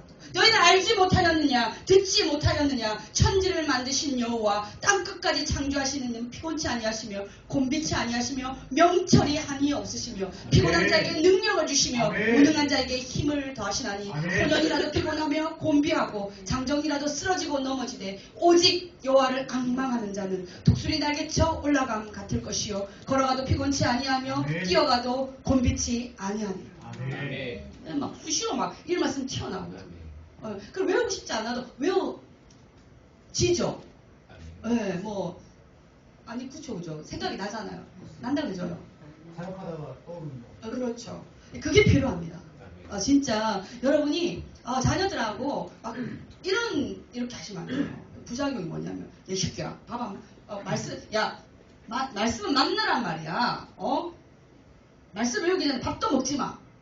여러분 그렇게 하시면 안 돼요. 당신은 하나님이 아니에요. 엄마일 뿐이지. 당신은 하나님이 아니라고요. 하나님과 자기를 동격화하지 마세요. 우리도 겸손하게 말씀을 같이 외워주시며. 말씀 아니면 용돈 안 줘. 아니, 그러시면 안 돼요. 그럼 그냥 용돈을 안 줄 수도 있어요. 근데 말씀 안 외웠다고 용돈 안 주고 그러시면 안 돼요. 전 제일 싫어하는 게 뭐냐면, 벌로 말씀을 외우게 하고, 벌로 말씀을 필사하게 하는 건 절대로 싫어합니다. 전 말씀이 너무 좋거든요. 저는 칭찬과 격려로 벌은 벌로 가야죠. 말씀을 벌로 대체하진 않습니다. 저는 그래요. 여러분도 안 그러셨으면 좋겠어요. 여러분이 말씀을 소중하게 여기셨으면 좋겠어요. 말씀이 육신이 되어 오신 그분을 경외하는 모습을 보여주실 수 있었으면 좋겠어요. 네. 여러분 생각하실 거예요. 우리는 12시 반에 끝나야 된다, 이 선교사야. 지금 다 돼가, 그거 여러분 항상 알죠? 포인트 중에서는 1번이 제일 길어요. 그 다음에는 빨리 지나간다. 그러니까 너무 놀라지 마시고. 근데 여기는, 저도 방금 시계 보고 너무 놀랐어요. 너무 다 집중력이 좋으셔가지고요. 아, 네. 저희 교회는 놀랍네요. 아, 네. 보통 이맘때 한 2분 정도는 졸아주셔야 되거든요. 그러지 않으시네요. 네. 그래서 두 번째 포인트를 한번 볼게요. 여러분, 말씀과 기도는 함께 가야 되고요. 여러분이 그것을 가식적으로 하거나 자녀들을 강압하거나 하는 수단으로 사용해서는 안 됩니다. 그것을 내 하나님을 내가 진심으로 사랑하는 것, 내 하나님을 정말 경외하는 그러한 모습으로 드러나는 게 말씀이고 기도가 되셔야 한다는 겁니다. 아멘. 아멘. 두 번째, perseverance in overcoming hardship. 네, 이게 뭐냐면요. 이걸 받았을 때 제가 할렐루야를 했죠. 너무 막 기뻤어요. 왜냐면 포인트 1과 포인트 3는요, 제가 영어로 풀 수가 있었어요. 풀 수가 있었는데, 세 번째는 이 한글 내, 그냥 저는, 고난이라고 썼었거든요, 그때. 근데, 이게 알게 되는 거야. 근데 딱 이걸 풀어주시더라고요. 하여튼 주님께서 해주신 거예요, 이거는. 그래서 고난을 견뎌내는 끈기를 여러분, 자녀를 양육할 때 신앙 전수의 두 번째 포인트가 되어야 됩니다. 왜냐하면 하나님께서는요, 하나님이 사랑하시는 자녀들이 이 하나님을 더 알게 하기 위해서 하나님 반드시 고난을 허락하십니다. 그런데 주의해야 될 점은 뭐냐면 하나님이 고난을 원하시는 건 결코 아니에요. 그러니까 고난 받기 전에 먼저 납작 하나님께 매달리란 말이에요. 그러니까 부모가 아까 말씀과 기도라고 했잖아요. 부모가 우리 아빠 엄마가 말씀과 기도에 납작 걸고 하나님과 경외하고 이런 모습을 하잖아요. 그러면 아이도 막 따라가요. 근데 부모가 그런 모습 안 하면 그 아이 부모님께서 하나님 너무 아이를 사랑하기 때문에 고난을 준단 말이에요. 그래서라도 나를 알게 하는 거죠. 보세요. 요즘 아이들은 참 마음이 그릇이 진짜 간장 종지만 해요. 마음 그릇이 넓지 않다는 거지. 그래서 이 마음 그릇을 넓히는 건요, 어른이 되면 안 돼요. 어린 아이일 때 마음 그릇은 넓혀야 되는 거예요. 그래서 우리가 어쨌든 이 마음 그릇을 넓히는 것, 그러니까 이 아이의 그 마음을 넉넉하게 할 수 있는 건 두 가지가 있어요. 뭐냐면 사랑과 물질적인 충족. 이때 물질적인 충족이라고 하니까 그런 게 아니고 아이들을 의식주를 책임질 수 있어야 된다는 거예요. 그 두 개가 필요한 건데, 그러니까 우리가 식물로 비교해 보면 사랑은 햇빛 정도가 될 수 있을 거예요. 그리고 우리가 물질적인 충족함, 이건 물이라고 됩니다. 어떻게 아셨어요? 네, 그거예요. 그런데 사실은 우리가 그 식물을 이렇게 키웠을 때 뿌리를 내리잖아요. 뿌리를 깊게 내리는 건 어떨 때? 물이 좀 부족할 때. 물이 풍부하면 뿌리 안 내리고 썩어요. 네. 그러니까 물이 좀 부족할 때 그 수맥을 찾아서 그 뿌리가 쭉 내려가는 거거든요. 근데 지금 우리 아이들이 마음 그릇이 너무 작고, 우리 옛날 이런 말 들어봤죠. 나 죽고 싶다. 죽을 힘으로 살란 말이야. 이런 말 들었잖아요. 요즘에는 죽을 힘으로 사는 거 없어. 그냥 죽어요. 네, 그냥 그런 게 없어요. 왜냐하면 바로 물을 너무 많이 줬어요. 애들 너무 해주라는 대로 해주고 다 해주고 막 애들한테 막 완전 신발 하나에 막 몇십만 원짜리 그렇게 키우니까. 그러니까 이제 여자들도 학력이 높아져서 이제 같은 직장 생활을 하고 막 그렇게 하잖아요. 그러다 보니까 아이의 양육을 좀 등한시하고 돈 벌어가지고 물질로 막 이렇게 채워주잖아요. 그게 이렇게 망하게 된 거예요. 그걸 하지 말라는 건 아닙니다. 그렇게 해도 그러니까 양적으로는 안 되지만 질적으로 할 수 있어야죠. 그래서 우리가 그럴 때 또 생각해보세요. 그러니까 아이들한테 너무 풍족하게 키워서는 안 돼요. 네. 너무 고지것대로 너무 많은 것을 주면 안 돼요. 여러분 그런 표정은 얘는 애를 안 낳아서 그럴 때 이런 표정을 하죠. 진짜요. 그렇게 하시면 안 돼요. 정말 그 돈 가지고 헌금하세요 그냥. 그래서 다른 아이들 구제하고 그거 하시면 돼요. 네. 왜냐면 그것도 내 옷 사입을 난다 이런 식으로 하고 되게 곤란해요. 그게 아니라 진짜 그래도 너무 안 주잖아요. 너무 그러면 아이들한테 쓴뿌리가 생겨요. 근데 난 주고 싶어도 없다 이럴 수도 있잖아요. 그럴 때는 뭐 하면 되냐면 사랑을 듬뿍 주시면 돼요. 사랑을 듬뿍 주시면 돼요. 예, 어떤 느낌이냐면요. 선인장 알죠? 선인장. 네, 선인장. 선인장은 아주 뜨거운 열대, 제가 이걸 좀 풀기 위해서 고민 많이 했어요. 뜨거운 열대에 있는데 거기는 물이 많이 없어요. 선인장도 뿌리가 그렇게 깊지 않아요. 그런데 선인장은 왜 그렇게 살아남을 수 있을까요? 그 뜨거운 태양빛에. 네. 그러니까 뭐냐면 우리가 그렇게 자녀를 채워줄 수 없는 넉넉함이 없을 수도 있어요. 그런데 뭐야? 그것을 보상할 거 더 뜨거운 사랑을 하면 아이는 정말 사막의 그 뜨거움도 이겨낼 선인장 같은 아이. 그 가시만 생각하지 말고 그게 좋은 아이. 그게 될 수 있다는 거죠. 예.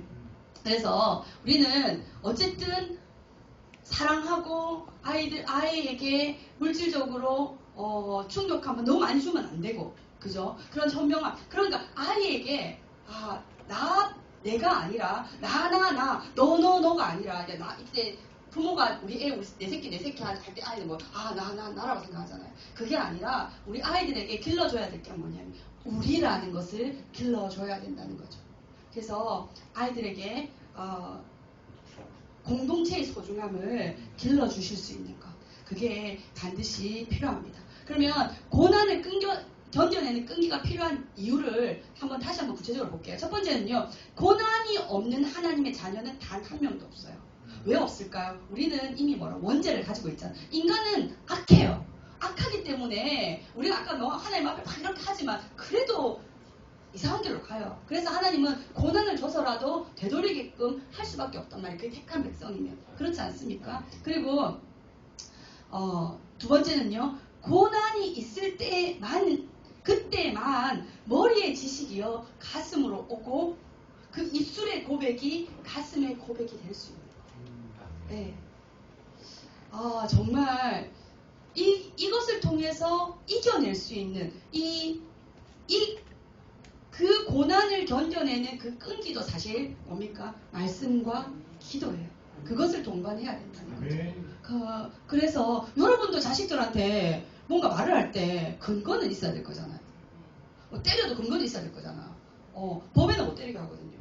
그러니까 네 자식을 채찍으로 때리라고 가르칠 걸 가르치라고 그렇게 해야 네 아이를 수월해서 구해낼 수 있고 늙어도 그것을 지킬 것이라고. 여러분에게는 세상의 법이 상위입니까? 하나님의 말씀이 상위입니까?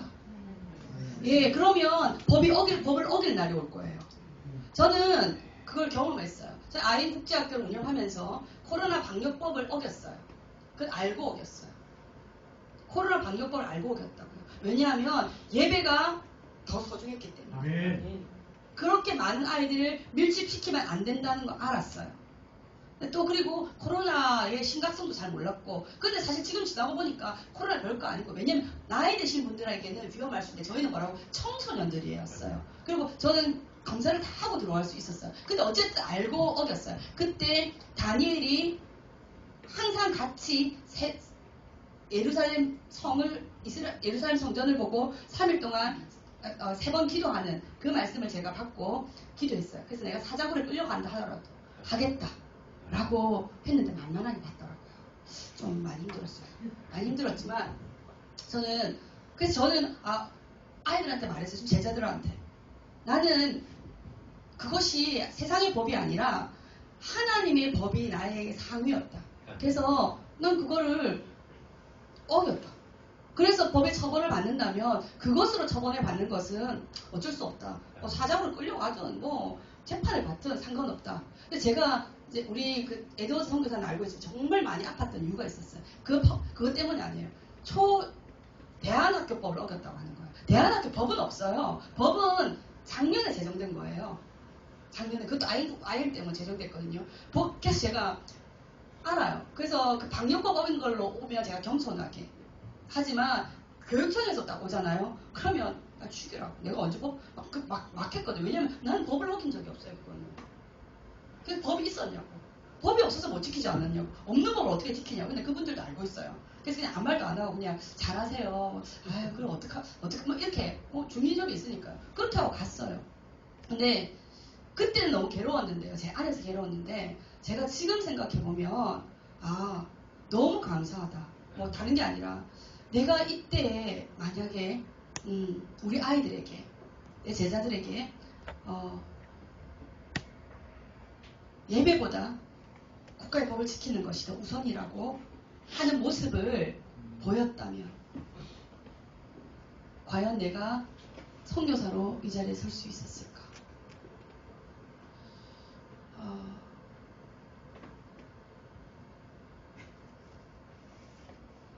저희도 그 후에 코로나 방역법이 생기고 나서 저희도 법을 지켰고 했어요. 근데 그때는 어떤 방편이 생긴 거죠? 미디어로, 그러니까 영상으로 할 수 있는 그런 부분들을 강구하고 할 수 있었죠. 이제 물론 그래서 그러면서 생각했어요. 하나님 말씀하셨던, 예수님 말씀하셨던 사마리아 그 여인에게 말씀하셨던 영과 진리로 예배할 그때가 온다고. 장소가 중요한 것이 아니다. 그래서 그때 이제 뭡니까? 이런 판가름 나잖아요. 이제 교회 안 오고 미디어로 들기 시작하니까 그때 더 갈급해서 미치는 사람들이 이제 다시 풀렸을 때 이 자리에 오잖아요. 근데 그때 그런 가라지와 같은 자들이 이 자리에 없잖아요. 분명히 한 번 갈라내는 상황이 온 거예요. 근데 여러분 생각해 보십시오. 우리의 모습이 어떻는지. 내가 하나님 앞에 예배 드리는 나의 모습. 우리가 예배 드릴 수 없는 그 고난의 현장에서 우리는 어떻게 그것을 이겨냈을까요? 여러분 어떤 모습으로 그것을 이겨냈는지가 지금 여러분 자녀들의 예배의 현 주소가 될 것입니다. 아멘. 여러분 돌이키셔야 됩니다. 회개하셔야 됩니다. 여러분 정말 현장에서 예배 드리든 아니면 영상으로 예배 드리든 하나님의 거룩하신 존전 앞에 신령과 진정으로 예배 드려야 함이 마땅합니다. 시편 119편 67절 71절은 이렇게 나오죠. 고난 당하기 전에는 내가 그릇 행하였더니 이제는 주의 말씀을 지키나이다. 고난 당한 것이 내게 유익이라. 이로 인하여 내가 주의 율례를 배우게 되었나이다. 여러분, 여러분의 자녀들에게 잘못하신 일이 있다면요, 사과하세요. 여러분이 지금까지 예배 태도가 잘못되었다면 사과하셔야 자녀를 살릴 수 있습니다. 미안해. 나도 내 정체를 몰랐어. 나도 몰랐어. 미안해. 우리 진짜 신령과 진정으로 하나님 앞에 예배드리자. 여러분 자녀들은요, 그때는 축구운동을 할 줄 몰라도 다 애들은 받아들입니다. 중요한 건 어른들이 사과하지 않기 때문입니다. 사과하지 않고 넘어가기 때문이죠. 저는 저희 아버지 어머니가 저를 버린 줄 알았어요. 아빠가 많이 편찮으셔서 만 3세, 그러니까 우리나라 나이로 5살 정도 되었을 때 할머니 집으로 보냈어요. 제 동생과 제가 연년생인데 아빠는 병원에 입원해야 되고 내 동생은 매일 울었어요. 10살 때까지 계속 울었어요. 왜 우냐고 물어보니까 그냥 운대요. 그래서 근데 엄마가 나와 내 동생까지 다니고 다니면서 장사하거나 우리 아빠 병관을 못하기 때문에 한 명은 어딘가를 보내야 되는 거였어요. 그래서 저를 할머니 집에 보냈는데 저는 어떤 느낌이었냐면 저는 아직도 그날을 기억해요. 눈이 오는 날이었는데 우리 엄마가 나를 버리고 갔다고 생각했어요. 버리고 간 게 아니었어요. 우리 엄마가 그때 전봇대였죠. 뒤에서 숨어서 우리 할머니가 나를 데리고 들어갔는지 데리고 들어가지 않는지 보고 계셨대요. 할머니가 나를 데리고 들어가지 않고 데리고 가려고. 같이 죽어도 같이 죽지 않으려고. 근데 할머니가 엄마가 사라지고 나자 얼른 데리고 들어가셨대요. 그래서 근데 제 안에는 어린 저 안에는 굉장한 폭력적일 정도로 분노가 있었어요. 부모에 대한. 그래서 나는 할머니한테 잘 보여야 돼. 할머니한테 잘 못 보이면 나는 또 버려지게 될 거야. 라는 그런 마음이 있었거든요. 그런데 한 3년쯤 지났을까요? 그때 우리 아빠가 이제 병이 조금 호전되어서 온 거예요. 그때 저는 유치원을 다니고 있었는데 그날도 눈이 왔어요. 눈이 오는 날인데 그래서 저 눈을 별로 안 좋아했어요. 눈이 오는 날인데 우리 아빠가 키가 185쯤 됐다고 했잖아요. 저는 작았으니까 아빠가 앞에서 기다리고 있다가 저를 이렇게 꿇어앉아서 저는 꿇어앉았다고 생각했는데 그게 아니라 키가 크니까 그랬을 수도 있죠. 저를 안고 펑펑 우는 거예요. 제가 그때 나이가 6살 정도 되니까 그러니까 6살, 8살 학교 들어가니까 7살이었는가 보다. 7살 정도 되니까 우리 아빠가 그때 나이가 29이었어요. 우리 아빠 나이가 딱 예찬쌤 나이였어요. 청년이잖아요. 그 나한테는 아빠지만 정말 대성통곡을 하고 그 자리에서 우시는 거예요. 미안하다. 용서해달라고. 아빠가 건강해져서 데려가겠다. 근데 그때 제 안에서 아빠를 용서하게 됐어요. 근데 그 미움은 우리 엄마한테 몰빵된 거죠. 그 미움의 보존의 법칙이 있거든요. 그래서 엄마한테 딱 몰빵돼가지고 엄마를 굉장히 미워했는데 근데 뭐라고 아빠에 대한 마음이 녹았어요. 아빠를 너무 사랑했어요. 근데 저희 아빠가 제가 22살에 돌아가셨어요. 돌아가셨는데 그때 44이잖아요. 너무 청년이죠. 제가 지금 50세신데 제가 지금 돼서 보니까 그때는 우리 아빠 중년이라고구나 생각했는데 중년이 아니고 청년이었다. 너무 젊었다. 그럼 우리 엄마는 2살이 더 어려요. 우리 엄마는 42살이었다. 근데 나는 엄마가 너무 미웠어요. 근데 할머니 집에 있다가 제가 6학년 정도 저희 집으로 오게 됐어요. 엄마가 너무 싫은 거야. 엄마 냄새도 맡기 싫고 엄마가 너무 싫고 근데 엄마한테 순종했었어야 돼요. 왜냐하면 우리 집에서 돈을 버는 사람이 우리 엄마밖에 없었거든요. 영악했던 거지. 엄마가 돈을 안 벌면 우리 아빠가 병원에 못 가니까 아빠가 죽으면 안 되니까 나는 엄마 신기를 건드리면 안 되고 무조건 엄마한테 해야 돼. 그래서 엄마의 눈을 보질 않았어요. 그래서 사람들한테 이런 말을 들었어요. 지영이는 공부를 잘하니까 책도 저렇게 열심히 본다. 아니요. 실제는 뭐냐면요. 엄마를 보기가 싫었어요. 엄마를 보면 엄마를 싫어한다는 그 분노의 눈빛이 나올 거를 내가 알고 있었거든요. 엄마를 보기 싫었어요. 지금 만약 스마트폰이 있는 세대였다면 스마트폰을 봤겠죠. 그래서 우리 엄마는 제 정체를 몰랐어요. 모를 수밖에 없죠. 우리 엄마는 새벽에 들어왔다가 내가 학교에 있을 때 낮에 또 장사하러 가요. 엄마를 볼 수 있는 시간이 많이 없었어요. 비가 오는 날 아니면 또 오늘 비가 오네요. 이렇게 비가 오는 날은 장사를 못하기 때문에 엄마랑 아빠랑 저랑 저는 그때는 학교를 안 가요. 저는 우등상은 다 있는데 개변상이 없어요. 왜냐하면 무조건 아빠가 저를 데리고 갔어요. 왜냐면 보상심리였을 수 있어요. 어릴 때 떼어놨기 때문에. 그래서 우리 동생도 가끔 가긴 했는데 가면서 막 이야기를 하고 항상 앞좌석에 아빠랑 저랑 둘이 앉아서 이야기하고 엄마랑 제 동생은 자고 피곤하셨겠죠. 네. 그래가지고 근데 아빠가 돌아가시고 나서 정체가 드러난 거지. 아빠 살아가실 때는 정말 착한 딸이었어요. 공부 열심히 하고 막 했는데 아빠 딱 돌아가시고 나서 그때서부터 술을 마시기 시작했어요. 술 잘 마시더라고 제가.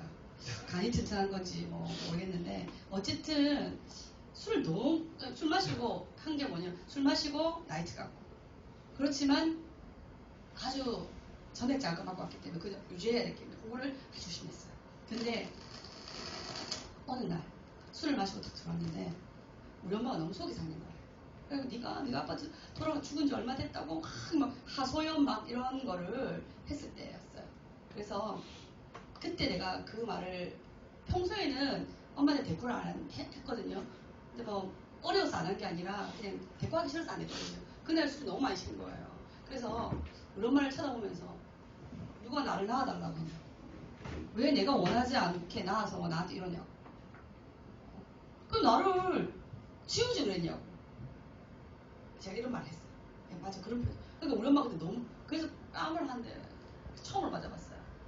근데 맞았는데 잘못 맞아가지고 눈 있는 쪽으로 맞아서 피가 쭉 그래서 한 대만 맞았어요. 안 그래서 여러 대 맞았을 텐데 딱 한 대만 맞고 그래가지고 막 놀라거든요. 우리 엄마가 그때 정말 주저앉아서 대성통곡하시면서 나는 어떻게 그런 말을 할 수가 있냐고. 단 한 번도 나는 이 생명을 지워야 되겠다고 생각해 본 적이 없다. 나는 단 한 번도 내가 아빠 그렇게 아프고 우리 집 그렇게 해서 다 죽을 것 같아도 다 같이 죽어야 되겠다는 생각이 내가 내 뱃속에 든 니를 죽여야 되겠다고 네 생명을 지워서 내가 편하게 살아야 되겠다고 단 한 번도 생각해 본 적이 없어. 어떻게 네 생명에 대해서 그렇게 말을 할 수가 있어. 그래서 우리 엄마 집 나가셨어요. 저는 나가지 않았어요. 엄마가 나갔어요. 그러니까 집 나가서 가게에 조그만 방이 있었거든요. 거기 살면서 우리 엄마 그때서부터 제 정체를 알게 됐거든요. 그래서 못되게 살았어요. 그래서 아주 심하게 여러분 상상한 거 이상으로 근데 법적으로나 도덕적으로나 이렇게 나쁜 짓을 하지 않았어요. 윤리적으로만 뭐냐면 부모에게 엄마 가슴에 대못을 쿵쿵 박았기 때문에 그래서 우리 엄마가 처음으로 제가 그렇게 할 때 죽고 싶다는 생각을 하셨다 하더라고요. 그래 하셨는데 어쨌든 그래서 이따가 제가 예수님 만났다고 했잖아요. 예수님을 딱 만났는데 하나님이 제일 처음에 딱 말씀하시는 게 엄마와의 관계더라고요. 잠언 25장 23절에 이렇게 나와 내 부모를 즐겁게 하며 네 낳은 어미를 기쁘게 하라고 정확하게 나온 거예요. 그래서 제가 그 말씀을 보고 부들부들 떨었어요. 싫어서 그런 게 두려워서. 하나님 말씀은 지켜야 돼. 내가 예수를 만났으니까. 근데 하나님 아버지 돌아가셨으니까 그렇고 어떻게 엄마를 기쁘게 합니까? 내가 얼마 전까지 엄마한테 그렇게 모진 말하고 제가 우리 엄마한테 한 달에 300만씩 꼬박꼬박 드렸거든요. 생활비로. 그만큼 돈을 잘 벌었다는 거예요. 그 우리 엄마가 지금 말씀한 그때는 거짓 동량 받는 듯한 느낌이었다.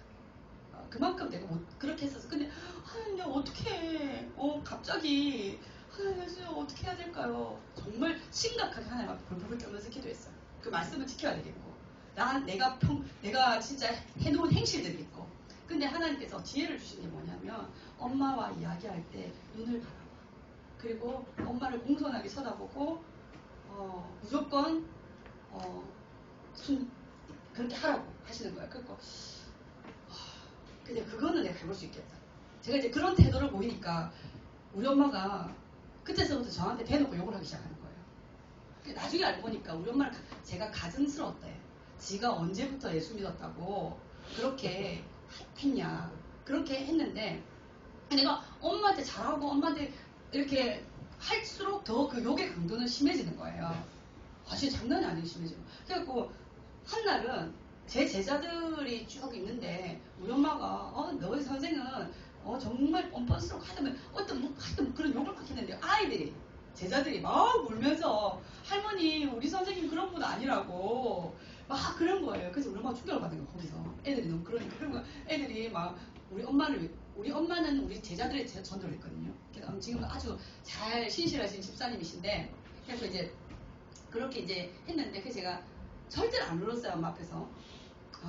근데 한날은 너무 못 참겠는 거예요. 그래서 엄마 우리 이야기 좀 해보자라고 엄마 앞에 딱 갔는데 엄마라고 이야기할 순간 눈물이 빡 터지면서 막 우는데 우리 엄마가 너무 놀란 거야. 야 왜 이러냐고 그러니까 엄마 내가 엄마한테 그런 거막 울고 별거 하나님 그렇게 해가지고 엄마한테 잘해줘니까 나는 네가 언제까지 이러는지 보려고 그랬지. 너무 그러니까 우리 엄마는 왜냐면 내 하여운 핵심이 있잖아. 그러니까 너무 왜냐면 우리 엄마의 상처가 뭐냐면 교회 다니는 사람들 이중성이었던 거예요. 그래서 근데 우리 엄마가 딱 야 그럼 진짜 그러지. 그러니까 저는 이제 엄마한테 막 이야기를 안 했던 거예요. 그래서 이제 그 엄마랑 관계가 확 회복된 거예요. 그래서 엄마도 이야기하면서 엄마도 나에게 받았던 상처가 있는데 저희 엄마는 평생 소원이 뭐였냐면 남편이 벌어다 주는 돈 그거 월급 따박따박 받아서 살아보는 게 자기 평생 소원이었는데 우리 아빠가 그렇게 하실 수 없으셔서 제가 1년 동안 고등학교 선생님이었거든요. 교직에 있으면서 그거를 이제 엄마한테 이렇게 드렸는데 그게 너무 행복했어요. 근데 그랬었어. 그런데 어느 날 내가 그런 짓거리를 하고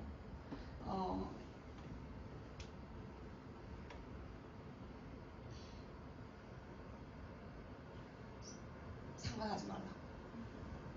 나는 엄마 싫어서 이 나라가 있기 싫다고. 난 절대 한국 안 돌아올 거라. 돈 보내주면 될 거 아니냐고. 그 말을 제 동생에게 했는데 제 동생도 충격이었고 우리 엄마가 들으셨대요. 다름하게서 너무너무 충격이었고. 근데 맞죠. 맞는데 어쨌든 그랬었어요. 그래서 그 과정을 거치면서 제가 깨닫게 된 거는 그래도 저희 부모님이 저희 할머니가 아빠의 어머니가 저희 엄마를 너무 싫어하셨어요. 우리 아빠가 되게 잘났었거든요. 아픈 거 외에는 정말 그랬었는데, 그러니까 우리 아픈 거 외에는 내 아들을 저며느리에게 주기는 너무 아까웠던 거예요. 그래서 그랬었는데 너무 구박하고 막 그랬었는데 또 우리 외가 쪽은 내 딸이 뭐가 부족해서 저 병든 남자한테 양가 다 막 그런 거예요. 그러니까 그 집도 우리 아빠 우리 엄마하고 우리 삼촌들 이모들이 벽돌 날아가면서 돌 이렇게 해가면서 지었던 집이어서 조금씩 넓혀졌던 거예요. 결국 우리 아빠가 거기서 돌아가셨거든요. 근데 제가 우리 엄마 참 존경했던 부분이 뭐냐면 저도 우리 할머니가 우리 엄마 싫어하는 거 알고 있었거든요. 근데 모든 자식들이 우리 할아버지 할머니가 이제 돈이 없어지고 나이 들고 늙고 하니까 어떤 자식들도 할아버지 할머니를 모시려고 하지 않았어요. 근데 우리 아빠가 너무 괴로워하는 거예요. 근데 우리 엄마가 그 모습을 보고 우리가 모시자. 왜냐면 우리 아빠가 차마 우리 엄마한테 그 말을 할 수가 없었는데 우리 엄마가 그 말을 하니까 우리 아빠가 너무 기뻐했던 거죠. 저도 기억나거든요. 나도 자식으로 태어나서 부모한테 사랑 무시를 하는구나.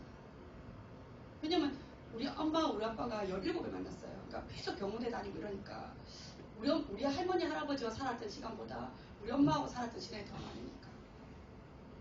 그래서 그 3년 동안 우리 엄마가 정말 우리 할머니를 극진하게 모셨어요. 제가 봐도 할머니가 그렇게 엄마한테 그렇게 했는데 엄마가 할머니한테 참 그분은 우리 엄마지만 내가 엄마를 사랑하지 않고 우리 엄마는 그렇지만 어쨌든 너무 그거는 존경스럽긴 하다 이런 거였거든요. 그러니까 그게 우리 엄마의 그 모습이 잊혀지지 않더라고요. 잊혀지지 않았어요. 그래서 보통 크리스찬들은 이런 말을 많이 합니다. 여러분 안 그러시겠지만 마치 고르반을 많이 하고 있죠. 무슨 말인지 알죠? 부모를 섬겨야 동양해야 되는데 내가 하나님께 바쳤다라고 하면 그만 되었다는 거죠. 내가 예수 믿으니까 나는 제사 안 지내도 되고 그러니까 뭐 이렇게 제사는 안 지내셔야 돼요. 하지만 제사를 안 지내신다는 것과 부모를 부양하고 부모를 공양하지 않아야 되는 거는요 차이가 있는 거예요. 제사는 당연히 안 지내셔야죠. 네, 안 지내셔야 되지만 아까 우리 목사님 피부님 잘하시대요. 우리 동네 권사님 중에 한 분이 계셨어요. 그 권사님은 동네마다 다니면서 제사밥 잘 먹어요. 왜? 그에게는 이게 아무 소리 귀신짜리가 뭐라고 아무렇지도 않으신 거예요. 그래서 거기서 전도하고 정말 그 권사님 또라이라고 생각했는데 어릴 때는 정말 지금 생각하니까 그게 맞구나. 그러면서 정말 우리가 부모에게 보이는 태도가 우리 자녀들에게 어떻게 삶을 살아야 되는지에 대해서 깨닫게 하시게 될 겁니다. 그것이 결국은 우리가 공동체를 섬기고 공동체 안에서 어떻게 살아야 되는지에 대해서 보여주는 바로미터가 될 거예요. 그래서 세 번째 포인트는 뭐냐면요. Pleasure in the community.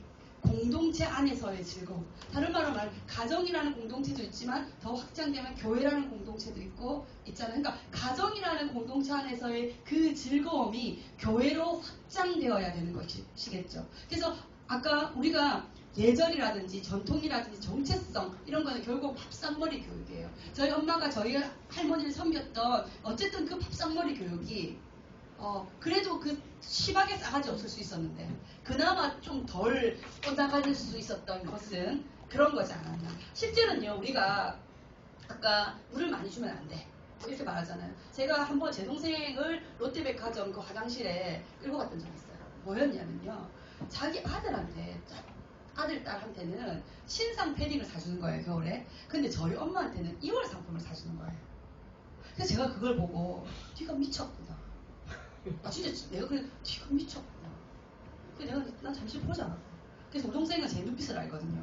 지금은 제가 예수 만나서 가장 수지 맞은 사람이 그분이세요. 제 동생은 제가 예수 만나기 전에 제 눈빛을 못 쳐다봤어요. 정말 제가 무서웠거든요. 그래서 제가 너 보자고. 그래서 우동생이 따라와서 내가 진짜 이렇게 말했어. 이 미친 거 아니냐고. 엄마가 우리를 그렇게 키웠냐고. 이 뭐 하는 짓이냐고 지금. 우리 엄마가 이제 옷을 뜨개질 잘하세요. 그래서 이쁘게 입히고 싶어서 늘 뜨개질해서 우리 입히고 막 그러셨거든요. 그래서 지금 손 관절이 안 좋으세요. 엄마가 우리를 그렇게 키웠냐고. 이게 뭐하는 짓이냐고. 그래서 이제 지금 부탁해서 자기가 엄마는 애들은 유행을 타지만 엄마는 유행을 안 타고 이것도 좋은 거예요. 닥치라고. 그래서 결국은 그녀는 우리 엄마에 가장 좋은 신상을 사줬죠. 덤으로 저도 하나 사주더라고요. 내가 너무 분노하니까 가라앉히고 싶었던 거예요. 근데요, 나중에 제 조카가 간증을 하는데 그 말 안 하고 세례받았대요. 자기 엄마가 할머니한테 그 옷을 사주는 걸 자기가 봤을 때 부끄러웠다고요. 그냥 엄마가 다시 제일 좋은 옷을 할머니 사줄 때 엄마가 참 자랑스럽다. 그 이야기를 하는데 우리 동생이 나쁜 마음으로 그렇게 한 건 아니고 제 동생은 이랬대요 사실. 그래서 그 차에게 돈을 엄마한테 드릴 거라고 안 줘서 잘 모르겠잖아. 그건 안 봤는데 지가 말을 그랬어요. 말을 그랬는데 그래서 어쨌든 그래서 내가 그럼 돈도 드려라 뭐 이렇게 이야기를 했던데 그거 들었는지 잘 모르겠어요. 어쨌든 그래가지고 그걸 봤는데 우리 동생이 그 복을 봤다고. 그 동생이 교회도 잘 안 다니고 이상하거든요. 그냥 썬데이 크리스찬도 아닌 것이 막 그러는데 제가 맨날 우리 엄마가 이렇게 말해요. 지도 꼭 지 같은 거 낳아가지고 고생을 한번 해봐야 된다라고 이야기했는데요. 자식들이 지 같지 않더라고요. 너무 엄마 말에 순종을 하는 거예요. 동생 말에.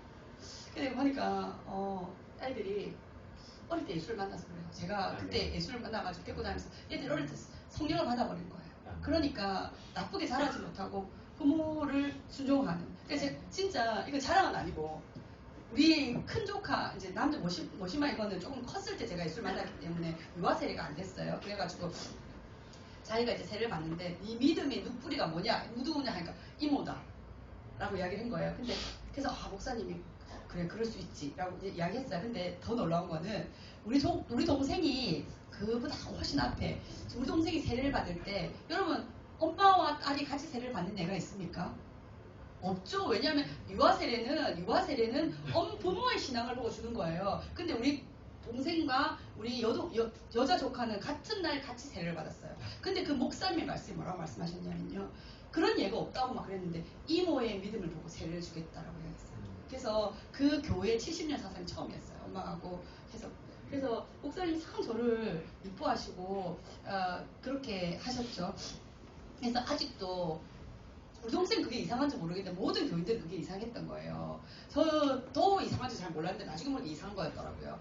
그래서 목사님이 너무 감사했고 목사님이 또 고민을 많이 하셨대. 이걸 어떻게 해야 될 것인가 라고 이야기했는데 목사님이 기도하는 가운데 하는 그런 마음을 주셨다라고 이야기하시더라고요. 그래서 어쨌든 우리 아이들이 아까 우리가 아이들에게 주는 그 물을 아까 물질이라고 했죠. 그 물을 실제적으로 누구에게 줘야 되냐면 부모에게 드려야 되는 거예요.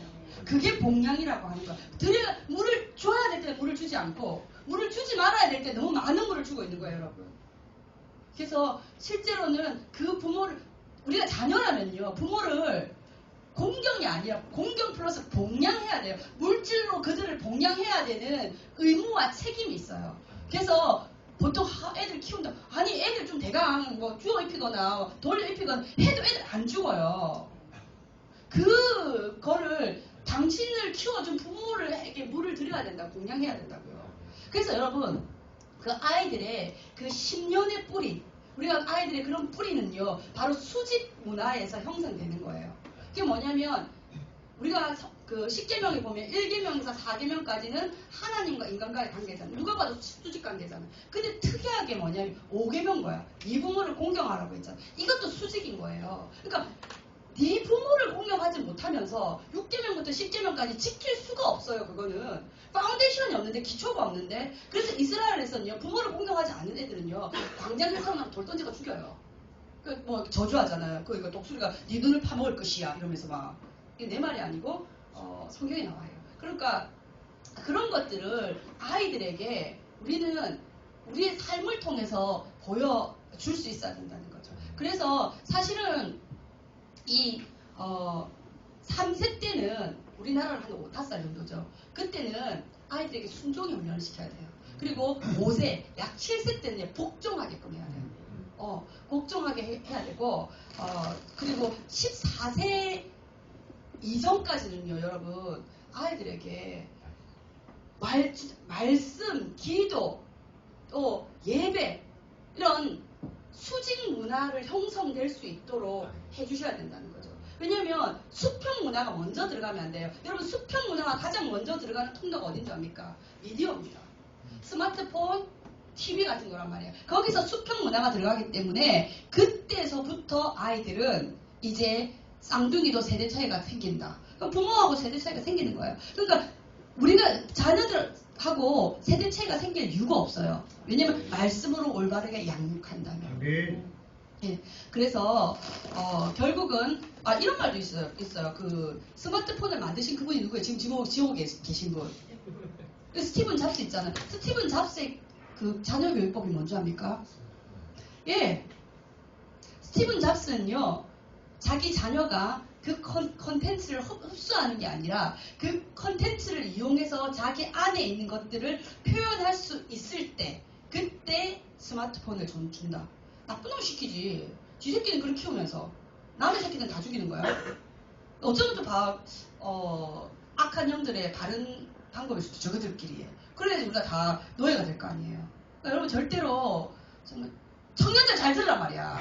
이건 아직 스마트폰을 주면 안 된단 말이야. 무조건 집에 그런 거 TV 같은 것도 없애야 돼.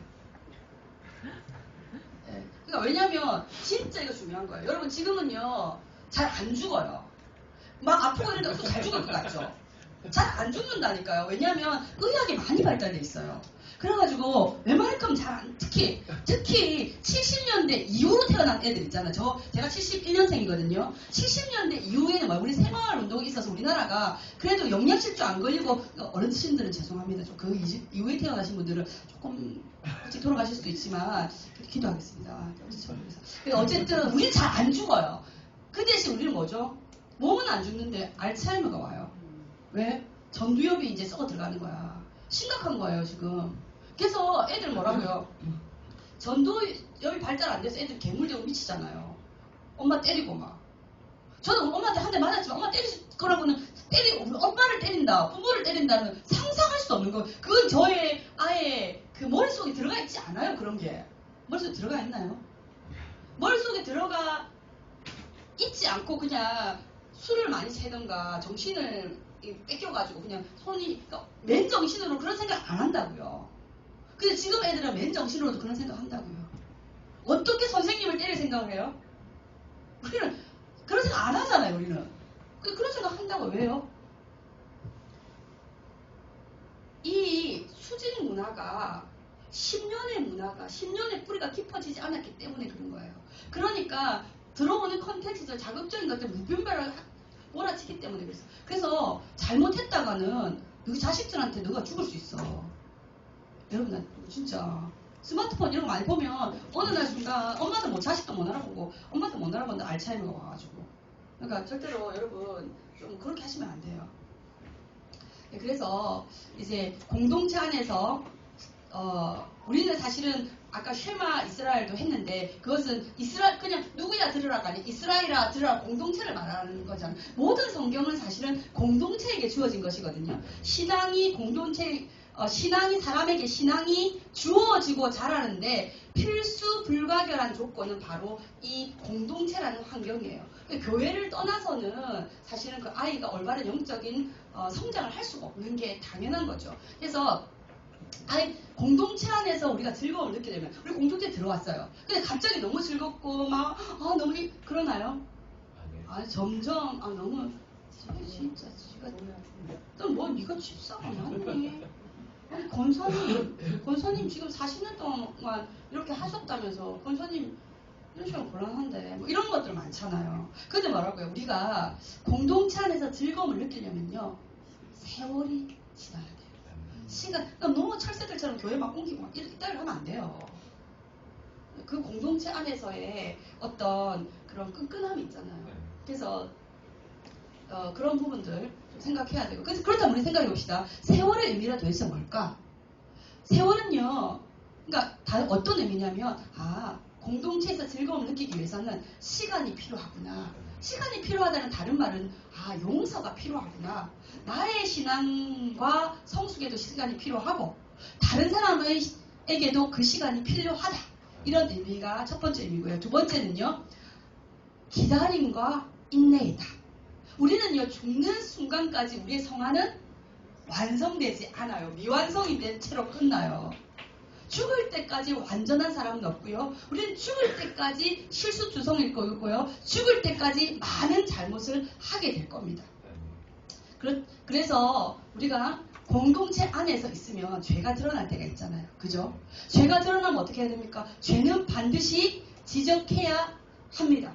그 사람을 지적하는 게 아니라 그 죄는 지적해야 가능한 한 뜨거운 사랑을 덮어줘야죠. 그래서 내가 다 해결돼서 우리 둘만 갚아줄게. 아니 그러면 안 돼. 해결돼. 그러면 그것도 안 들어. 그러면 이제 담임 목사님하고 이렇게 해가지고 막 이렇게 하고 그럼 몇 차례가 경고가 있잖아요. 그러니까 어쨌든 죄에 대해서는 우리가 지적해야 되지만 그러나 중요한 것은 이 모든 것들을 뭐라고요?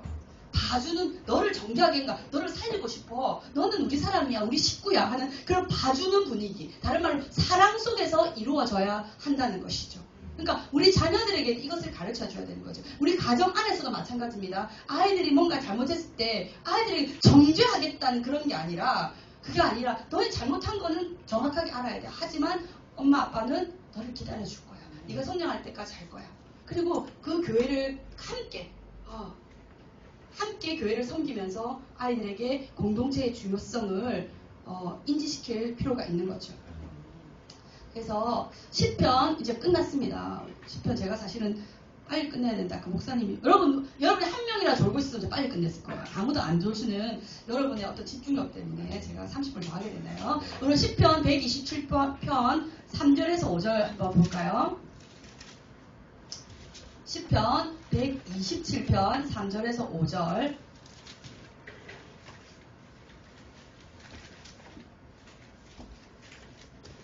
네, 다 찾으셨나요?